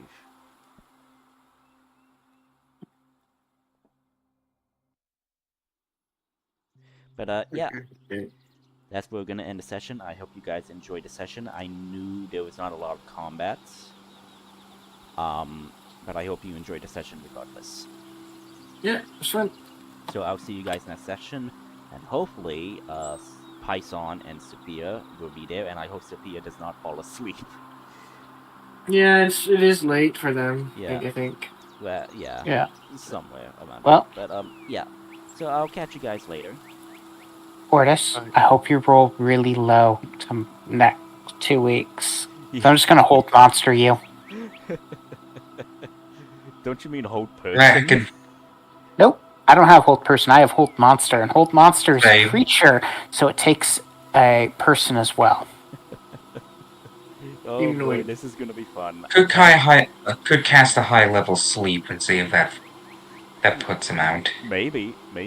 You don't know He's what got a lot of Hypnotic pattern will HP, put- and You he's at guys- full. You guys have encountered monsters or animals being affected by these crystals. You have never encountered a humanoid being affected by these crystals. You don't know what effects might be done to them.